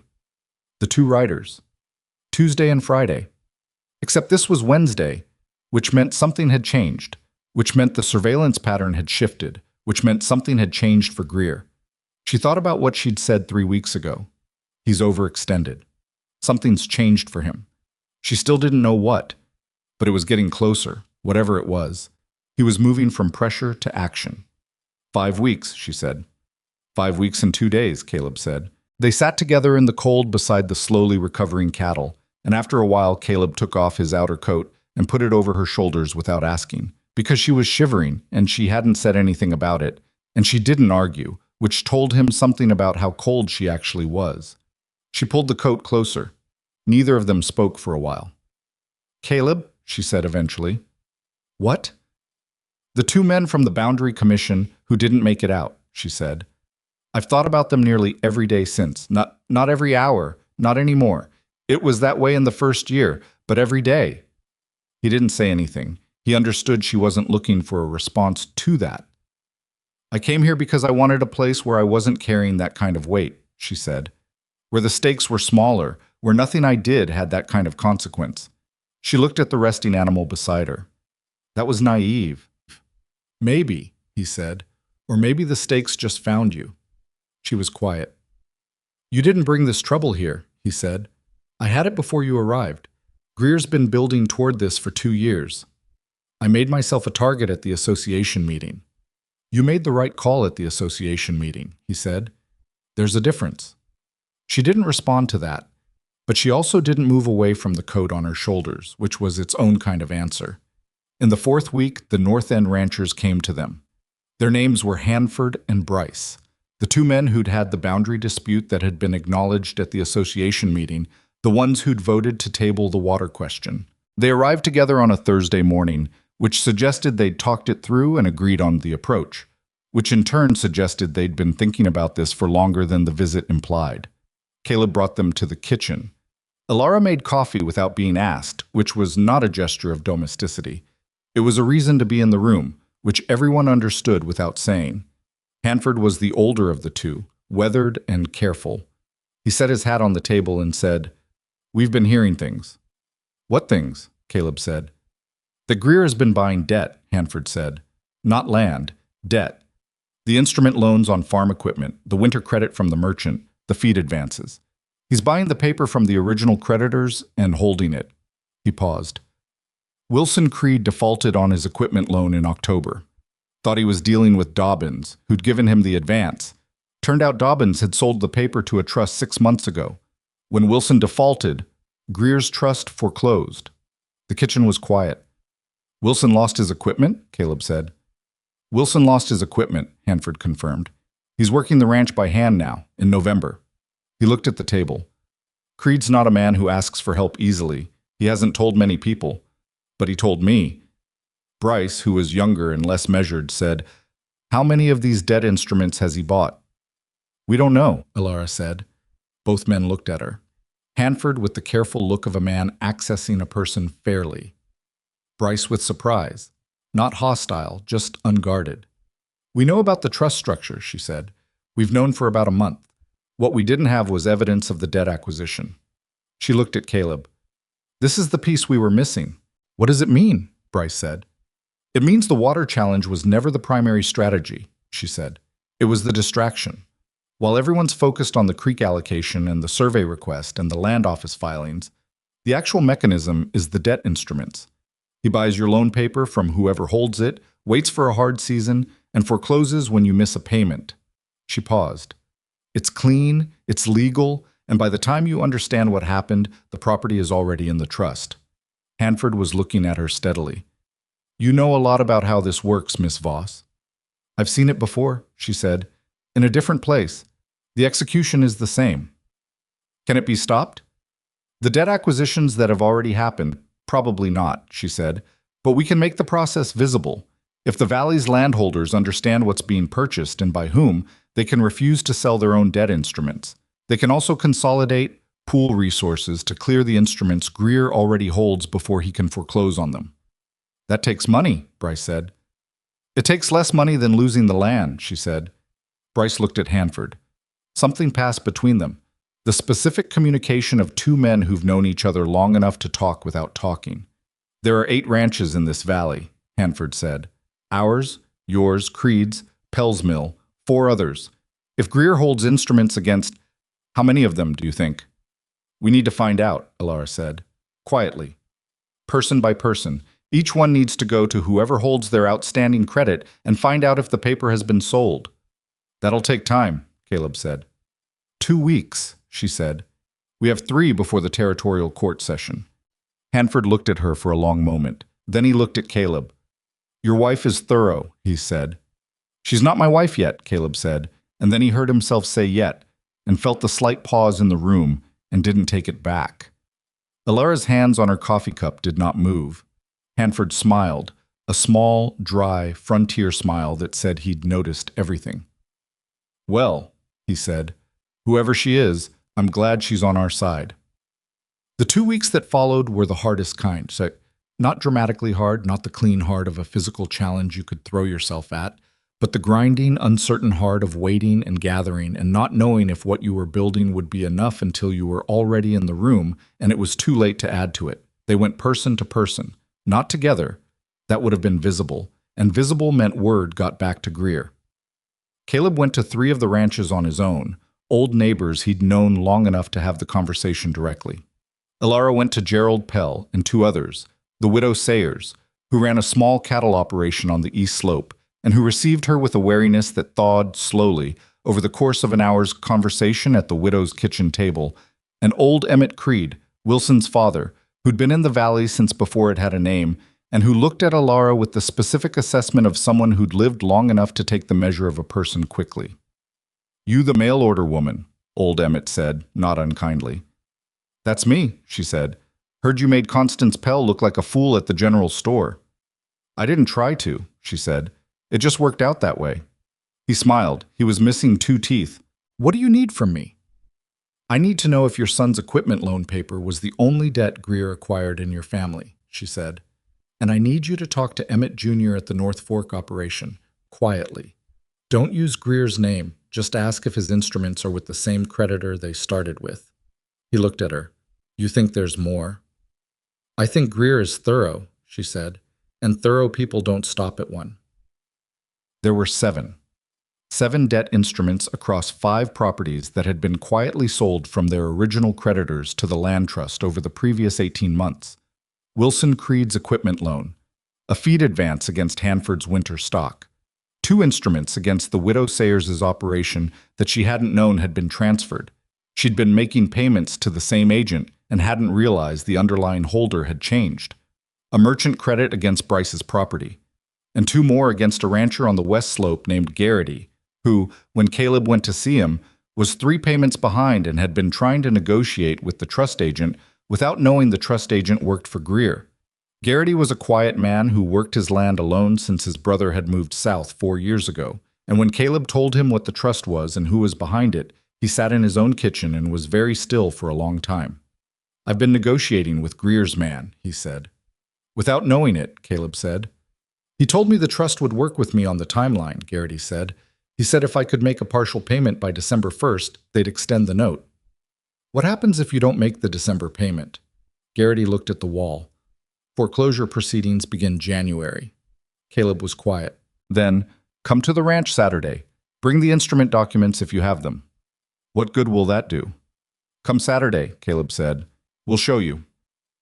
The Saturday meeting was 8 people around a table that wasn't designed for 8 people. Caleb's kitchen table extended with the bench from the porch and a chair from the bedroom, everyone crowded in close and the stove working hard against the December cold outside. Hanford and Bryce, Pell, old Emmett, standing by the back wall because he said he didn't like sitting for long conversations. The widow Sayers with her hands folded and her face set in the particular expression of a woman who has survived more than people noticed. Garrity with his documents in a cloth folder, and Pete somewhere between the door and the edge of the group because he wasn't sure if he'd been invited or just not excluded. Elara stood at the end of the table nearest the stove where the light was best, with the documents they'd gathered spread in front of her. She'd spent 3 days organizing them. She'd written a summary in her precise, small handwriting that covered 2 pages and set out the trust structure, the debt acquisitions, the foreclosure timelines, and what the water allocation challenge was actually designed to do. She read the summary aloud because not everyone in the room read well, and she read it without drama, straight through, because the facts were dramatic enough without help. When she finished, the kitchen was quiet. "He planned this over 2 years," Hanford said. "Finally." "Probably longer," Elara said. "The first property acquisition in the trust was 3 years ago, a small parcel on the east edge of the valley. It looked like a standard investment at the time." "How do you know all of this?" the widow Sayers asked. It wasn't hostile. It was the same question Hanford had asked, the real one underneath, the one that meant, "Who are you?" "I spent 9 years working for a land boundary commission in the Northern Territories," Elara said. "I've seen this structure before. Different valley, different man, the same design." "What happened to that valley?" Garrity asked. She held his gaze. "The landholders lost," she said, "because they found out too late and they responded separately instead of together." Nobody spoke for a moment. "We're not too late?" Bryce asked. "We're close," she said. But no, not yet. She laid out the plan. It had 3 parts. The first was the territorial court filing, the original creek classification document, supported by Pell's 14 years of mill flow records, filed as a formal protection claim that would require a full court proceeding for any challenge. She explained what this meant in terms Garrity and the widow Sayers could follow, that it removed the water allocation from the negotiable category entirely, that any challenge to it would be public and expensive and slow, and that Greer's threat depended on the process being fast and quiet. The second part was the debt instruments. She'd identified a mechanism in territorial commercial law. Old Emmett had heard of something like it from his years in the valley, which gave her the thread to pull, whereby a property holder could formally contest the transfer of a debt instrument if the transfer occurred without notification to the debtor within 60 days. 2 of the 7 instruments had been transferred more than 60 days ago without notification. Those 2 could be challenged and potentially restored to their original creditors. For the others, the valley's landholders needed to pool enough between them to clear the outstanding amounts before the December and January deadlines. She'd calculated the total. She'd calculated each property's share of it. She set the sheet on the table and let people look at the numbers. It was not comfortable. Money was not a comfortable subject among people who didn't have much of it. There was a silence after the sheet went around that had the texture of a room full of people doing painful arithmetic. Old Emmett, from his place by the back wall, said, "I can put in 200. I've been keeping it back for the cattle I lost in the hard winter 2 years ago, but the cattle aren't coming back and I'd rather put it to this." Something shifted in the room, small but real. The way a single voice in a silent room makes the silence bearable. Hanford said he could do 150. Bryce, 100. Pell could do more. He said so plainly, without making it generous, just factual. And the widow Sayers, who everyone had assumed would have the least, said she could do 80, and her voice was steady when she said it. The third part of the plan was the territorial court session in Hatchfield, now 9 days away. Elara explained that the creek classification filing needed to be submitted in person with supporting documentation, and that ideally someone from the Valley Land Association should accompany the filing as a witness to demonstrate community standing. She looked at Hanford when she said it. Hanford looked back at her. "You should be the one to file," he said. "I'm not a member of the association," she said. "We could fix that," Hanford said. He looked around the table. "Anyone object to Miss Voss holding an associate standing with the Land Association for the purpose of this filing?" Nobody objected. Pete, from near the door, made a small sound and straightened his collar, which was his version of formal assent. Caleb, who had said very little during the meeting, who had understood, without anyone having to tell him, that this was Elara's territory and that his role was to be present and to be solid, looked at her from the far end of the table. She looked back at him. Something moved in his face, not the controlled private thing she usually saw there, something warmer and more exposed. He looked back at the room. "We go to Hatchfield together," he said, "all of us who can make the ride.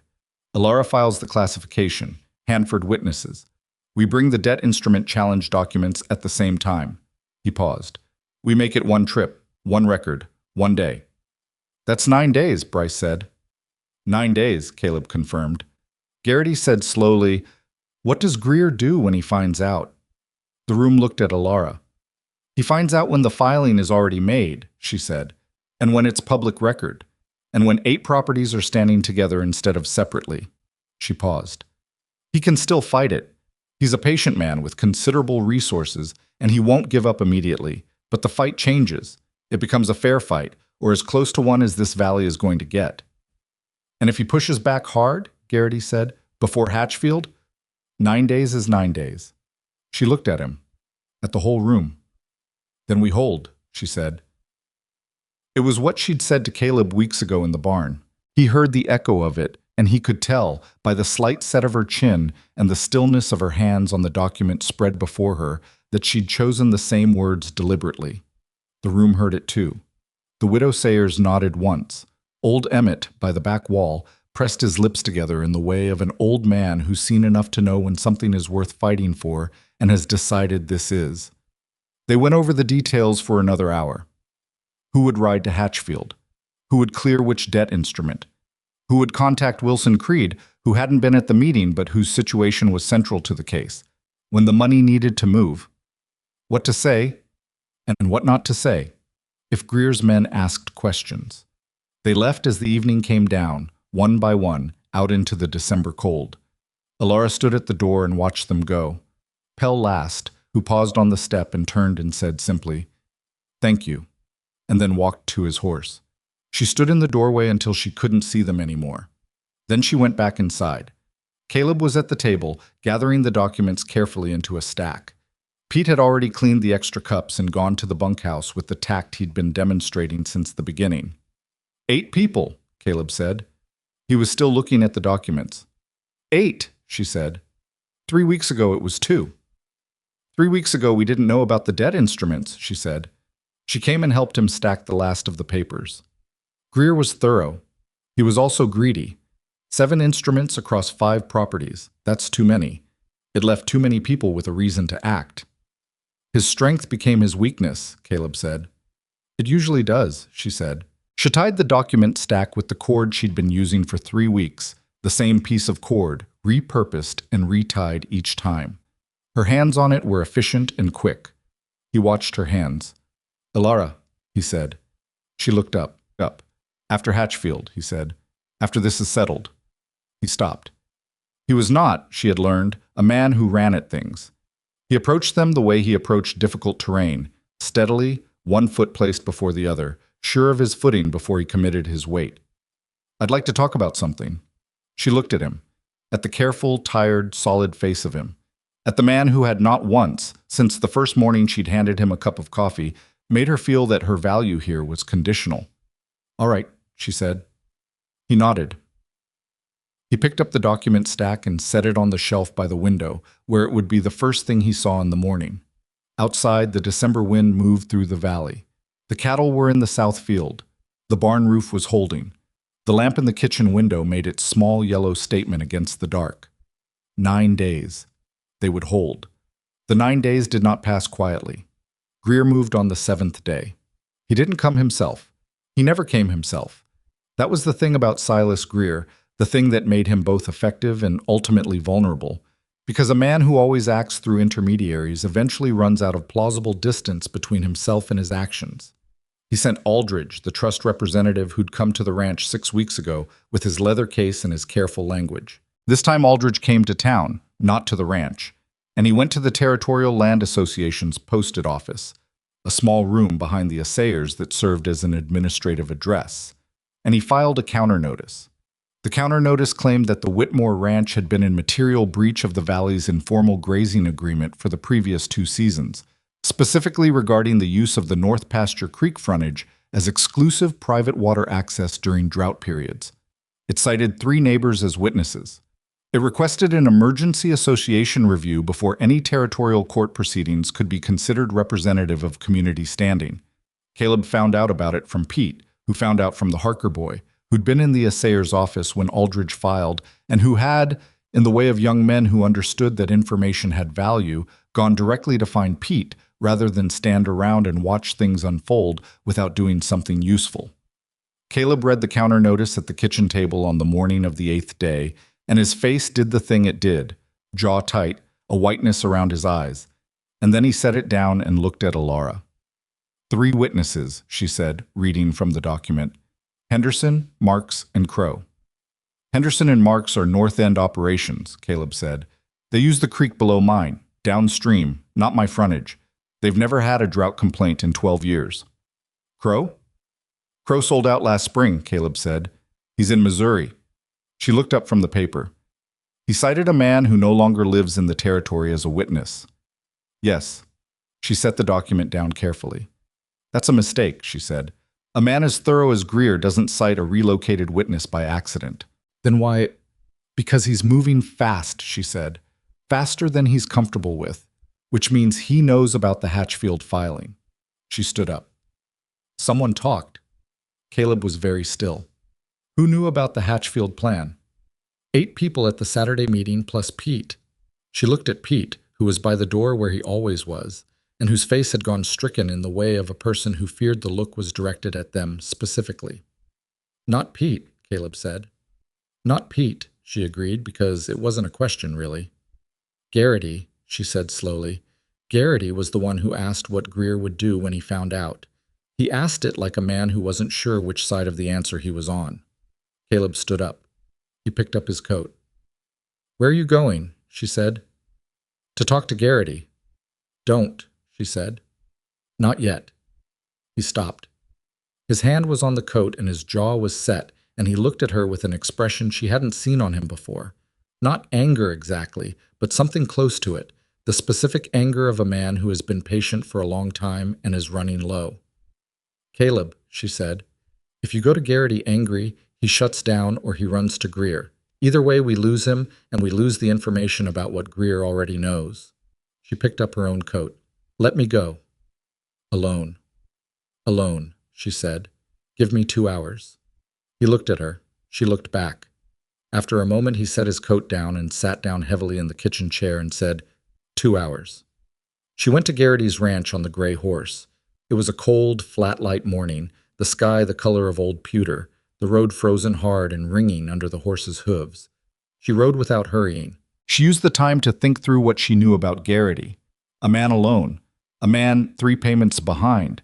A man who'd been negotiating with Greer's agent for weeks before he'd known who he was really dealing with. A man who'd sat at the Saturday meeting and looked at the numbers and heard the plan and then gone home to his empty house and thought about December 1st and the foreclosure that was waiting on the other side of it. She understood, even before she arrived, what had happened. She just needed Garrity to understand that she understood, which was a different thing from confronting him. He was in the yard when she rode up. He saw her coming and stood still, which told her everything. A man who'd done nothing wouldn't stand that still. She dismounted and tied the gray and walked to him. He looked like a man waiting to be hit. "I'm not here to accuse you of anything," she said. He looked at the ground. "I'm here because you're going to lose your land in January if we don't file in Hatchfield tomorrow," she said. "And I'd like to understand what Greer offered you so I know what we're actually dealing with." He was quiet for a long time. Then he said, "He cleared the instrument, the whole note. Done, free, no foreclosure." He said it to the ground. "I've got 40 years of my family's work in this land. My father broke this ground. I broke it some more." His voice was flat and ashamed and exhausted all at once. He said all I had to do was let his man know about any meetings. "When did you tell them about Saturday?" "Saturday night," he said, "after I got home." He finally looked up. "I hadn't decided until I was sitting in my own kitchen and I thought about January." She looked at him, not with anger. She didn't have anger for him, which surprised her slightly, but there it was. She had something more like recognition. She knew what it felt like to choose survival over principle and hate yourself for it before the choice was even finished. "Did you tell them about the Creek classification document?" she said. "I told them there was a filing plan for Hatchfield. I don't know what they took from that." "Did you tell them about the debt instrument challenge, the 60-day notification breach?" He shook his head. "I didn't understand that part well enough to explain it." She absorbed that. The counter notice Aldridge had filed was about the grazing agreement. It was a distraction tactic designed to cloud the community's standing question before the court session. It was not a direct attack on the Creek classification filing itself, which meant Greer didn't know the full content of what they were filing. He knew something was coming. He didn't know exactly what.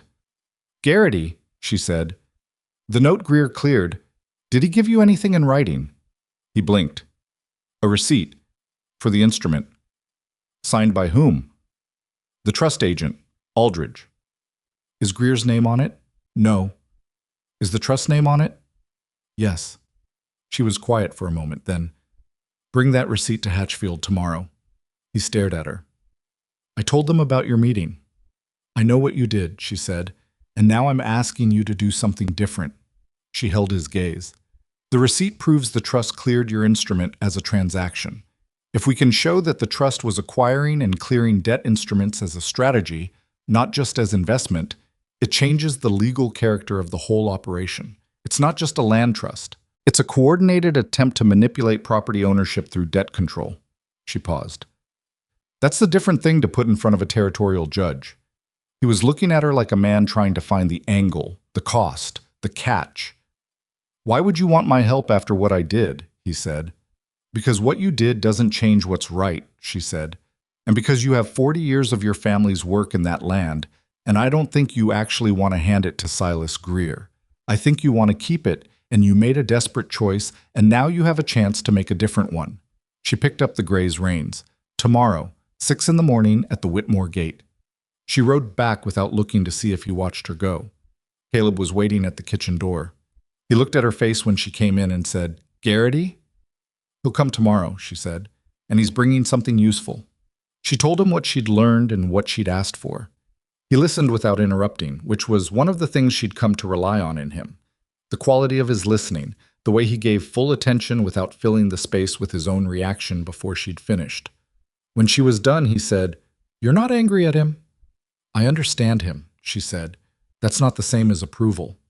He was looking at her with that expression again, the one that had gotten warmer and less guarded over the weeks, the one she'd stopped trying to not notice. "The counter notice they filed," he said. "The Emergency Association review. If they push for it before tomorrow—" "They can't push it through before tomorrow," she said. "An Emergency Association review requires 48 hours notice to all members. They filed this morning. 48 hours puts it Thursday. We'll be back from Hatchfield by Thursday noon."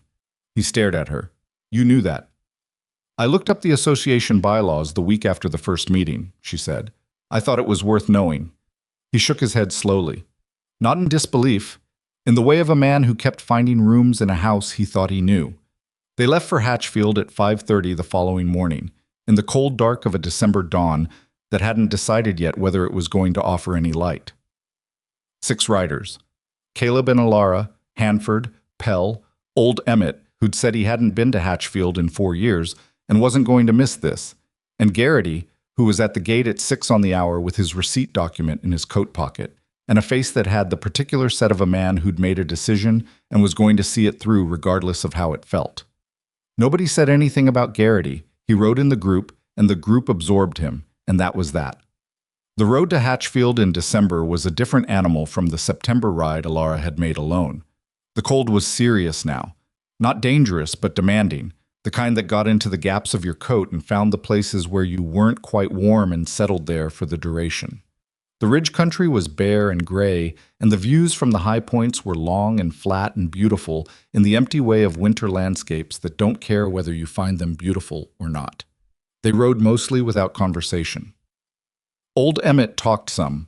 He had stories from the valley's early years that emerged without prompting, fragments of history that he set loose into the cold air and let drift as they rode. A flood in the creek 30 years ago that had rearranged the north pasture boundary entirely. A winter so hard that 3 ranch families had moved into the association hall together and lived there for 6 weeks. Caleb's father, whom old Emmett had known well, and of whom he said only that he was a stubborn man who'd have been proud of what his son had held on to. He said this without looking at Caleb, which was the frontier way of saying something that mattered, sideways, without making it an occasion. Caleb didn't respond, but his shoulders changed slightly, and Elara, riding beside him, saw it. They reached Hatchfield by late morning. The territorial court was a substantial building by frontier standards, brick, 2 stories, with a territorial seal above the entrance that had weathered to something approximating dignity. The court session had been sitting since Monday. This was Wednesday, the 3rd day, and there was a queue of filings at the clerk's office that required 2 hours of waiting before they reached the window. Elara did the filing herself. She set the creek classification document, the original territorial survey record, Pell's 14 years of mill flow data, the formal protection claim, all of it organized in the sequence the clerk's office required, on the counter, and walked the clerk through it with the calm, methodical precision of someone who'd done paperwork in worse places under worse conditions, and who understood that clerks responded better to clarity than to urgency. The clerk read the classification document. He read it twice. He looked up. "This is a pre-deed territorial classification," he said. "Yes," she said. "Filed under Section 4 of the original territorial charter, confirmed in the survey record dated She gave the date, and never formally superseded. "We don't see many Section 4 claims," he said. "No," she agreed. "They're uncommon, but they're valid." He stamped it. He recorded it. He handed her the receipt copy with a case number that now existed in the territorial court's official record and could not be unfiled, unchallenged without full court proceedings, or resolved without public notice and a hearing before a judge. She held the receipt for a moment, just a moment. Then she folded it into her document case. Hanford, who'd been standing to her left as the Land Association witness, said nothing. But when they turned away from the window, he put his hand on her shoulder briefly. Just briefly, the way you'd touch the shoulder of someone who'd just carried something heavy a long distance. And then he moved ahead, and she followed, and they went back out into the cold. Garrity's receipt went to a different window, the commercial instrument desk, where a different clerk reviewed the debt clearance transaction, and after 45 minutes of cross-referencing with records the trust had previously filed in its land acquisition activities, confirmed what Elara had suspected. The trust had recorded its debt instrument acquisitions under a commercial registration that included a requirement to notify debtors within 30 days of transfer, not 60 as she'd originally assessed. That was a tighter window. It meant not 2 but 4 of the 7 instruments had been transferred without proper notification. 4 contested instruments, across 4 properties. If the transfers were invalidated, the debt reverted to the original creditors, none of whom were Greer, and the trust lost the foreclosure leverage entirely on those 4 operations. The clerk flagged the discrepancies for formal review. He issued a hold notice on the foreclosure proceedings pending the review outcome. Pell, who had done a quiet but effective piece of additional research in the days before the trip, produced his own document at the 3rd window, a commercial registration inquiry he'd filed 3 weeks ago, the response to which had arrived at his mill 2 days ago and which he had told no one about, not even Elara, because he was a careful man who didn't share things until he was sure of them. The document showed that the land trust's commercial registration had a deficiency. It had been filed in the territorial capital under a classification that required disclosure of all majority shareholders when the trust held interests in more than 3 properties in a single county. The trust now held interests in 5 valley properties. The majority shareholder had not been disclosed. Non-disclosure of a majority shareholder in a multi-property trust was not a minor administrative error. It was a filing violation that, under territorial commercial law, rendered the trust property acquisitions voidable, not automatically void, but subject to challenge and potentially to unwind. Pell set the document on the counter with the flat satisfaction of a quiet man who had been underestimated by the wrong person. When they gathered outside the court building afterward, standing in the cold with their horses at the rail and the sounds of Hatchfield going about its business around them, Elara went through what each filing meant, one by one, in plain language, because plain language was what the situation required. The Creek classification was protected. Any challenge to it now required a full territorial court proceeding with public notice. It would take at least a year, cost Greer significantly, and be conducted in full public view. The water strategy was effectively neutralized. 4 of the 7 debt instruments were under formal review. The foreclosure holds meant Garrity and 3 others were protected while the review proceeded, weeks, possibly months, by which time the pooled valley funds could clear the remaining instruments and eliminate the leverage entirely. The trust registration deficiency meant every property acquisition the trust had made was subject to challenge.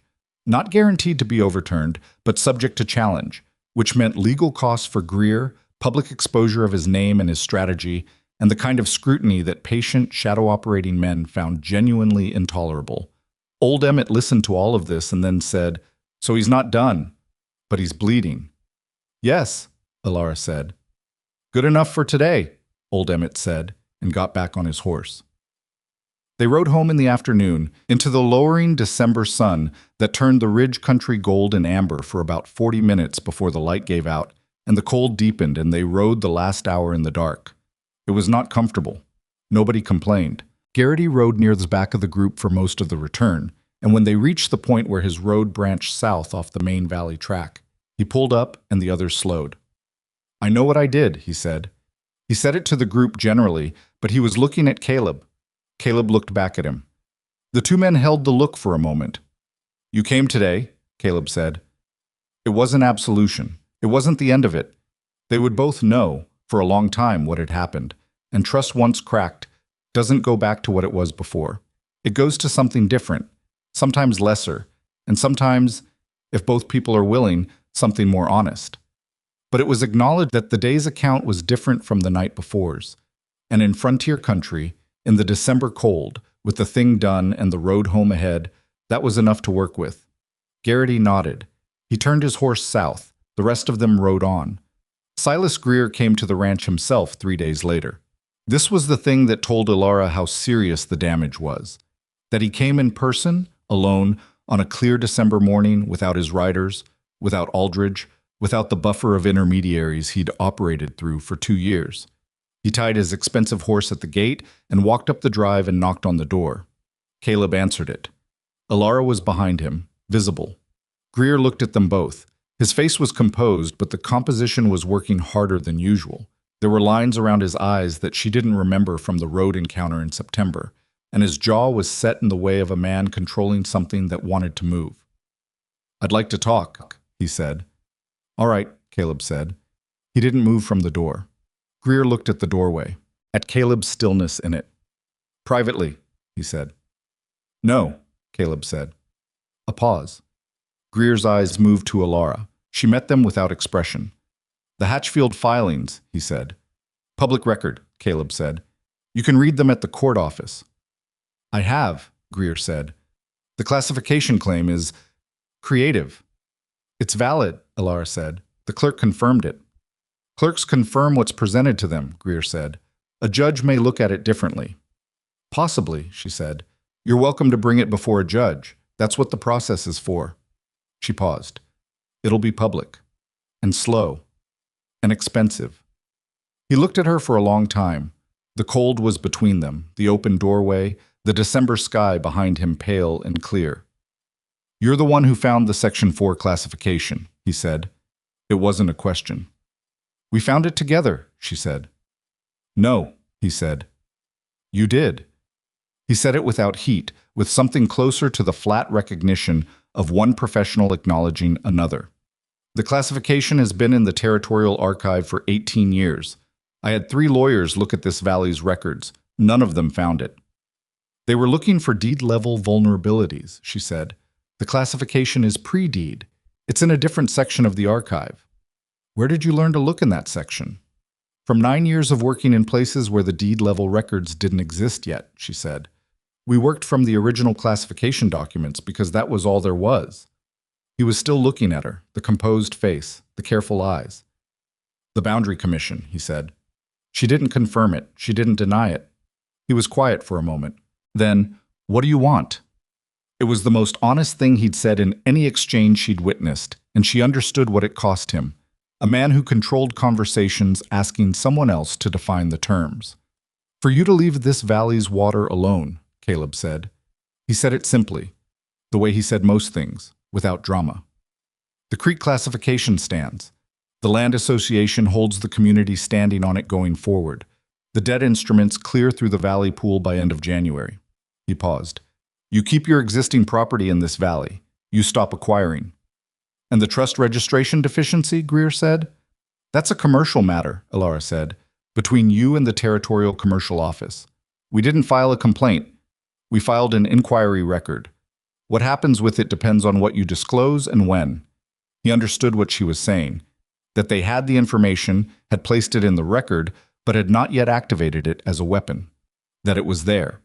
That it remained there contingent on his behavior. It was not a gentleman's agreement.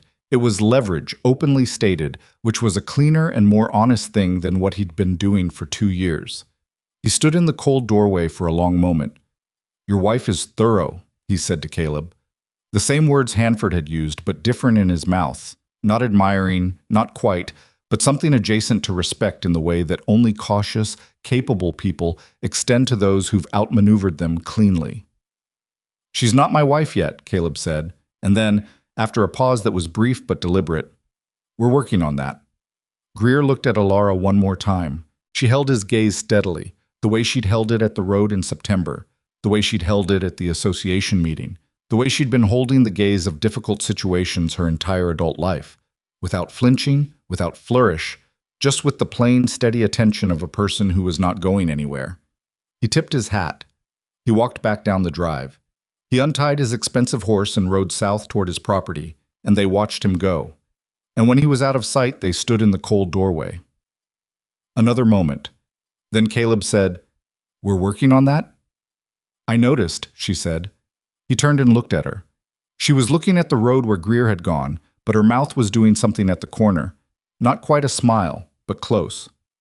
Elara, he said. She turned.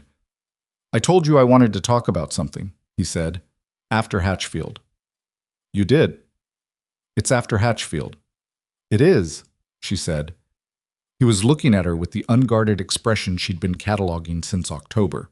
The one that came out when he'd stopped trying to be careful, when the work of the day had worn through the reserve he kept between himself and the world. It was not a practiced expression. It was not romantic in any polished sense.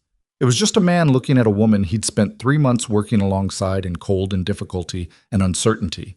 A man who had watched her move cattle alone on a November hillside and argue water law in a room full of skeptical ranchers and sit on frozen ground beside a sick animal because the animal needed someone there. A man who had realized somewhere in the middle of it all that what he'd written in that agency letter, I am not looking for appearances. I am looking for a partner, had been answered so completely and so unexpectedly that he was still catching up to the fact of it. I'd like this to be real, he said. What we are. Whatever it is we've been doing here. He stopped. I'm not good at saying things like this. You're doing fine, she said. I mean the arrangement, he said. I'd like it not to be an arrangement. She looked at him, at the honest, weathered, unpolished face of him, at the man who fixed things without making a production of it, who listened without filling the space, who had not once in 3 months made her feel that her value here was contingent or conditional, or subject to how she looked, or how soft she was, or what she weighed, or how she moved through a room. It stopped being an arrangement a while ago, she said. I think you know that. I know, he said. I wanted to say it out loud. She nodded. She turned back toward the kitchen, and he followed, and the door closed behind them on the December cold, and the ranch stood in the pale winter light the way it always had. Imperfect, demanding, real. They married in February, when the worst of the winter had broken, and the first suggestions of the turning season were visible in the angle of the light, if not yet in the temperature. It was not an elaborate event. The association hall, a dozen people, a justice of the peace from Hatchfield who'd ridden out for the occasion and who was visibly pleased to be part of something that felt like good news for a change. Constance Pell came. This surprised people, including, Elara suspected, Constance herself. She sat near the back with her husband, who'd lost a little weight since October and looked like a man who'd been sleeping better. And she watched the ceremony with an expression that had shed some of the sharp territorial quality Elara had encountered in the dry goods store in September. She didn't say anything warm, but she was there, which was its own kind of statement. The widow Sayers brought food. Old Emmett brought whiskey and a speech that went on 11 minutes and covered, among other topics, the great flood of 30 years ago, the nature of good neighbors, and a summary observation that the valley had seen a lot of brides come through and none of them quite like this one, which he said with such genuine feeling that even Pete, who was standing near the door with his collar straightened and his hat in his hands, had to look at the ceiling for a moment. Garrity came. He sat near the front and was quiet throughout, and at the end, he shook Caleb's hand and then, without planning it or having words prepared, turned to Elara and said, I'm sorry for what I did. I want you to know I know what it was. She looked at him. At the 40 years in his face, his father's ground under his boots, the specific shame of a man who'd made a bad choice and had to live in the same small valley as the people he'd made it against. You came to Hatchfield, she said. Keep your land. He nodded. He went and sat down. He didn't trust his voice to do anything further, and she understood that too. What Elara understood, standing in the association hall in her plain good dress with the man she'd agreed to marry 3 months ago in a transaction that had long since ceased to resemble its original terms, was something she hadn't expected to understand when she'd arrived in Blackridge Valley, with one bag and a carefully constructed silence around her past.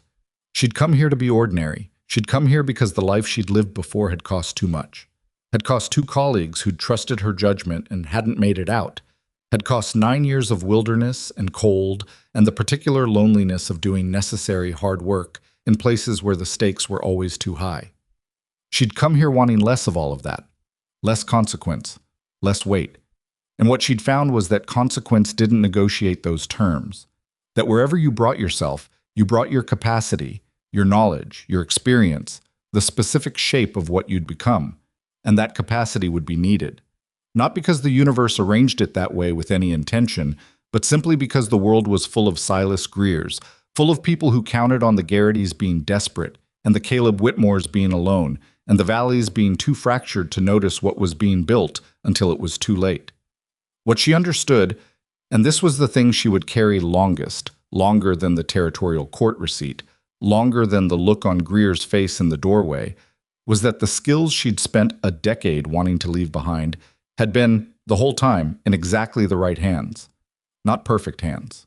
Her hands, which made mistakes and carried old damage, and sometimes shook in the cold when she thought about the two people who hadn't made it out of the Northern Territories, and which had learned over these 3 months to accept help when it was offered without treating the acceptance as defeat. The justice of the peace said the words. Caleb said his. She said hers, plainly, without decoration, meaning all of them.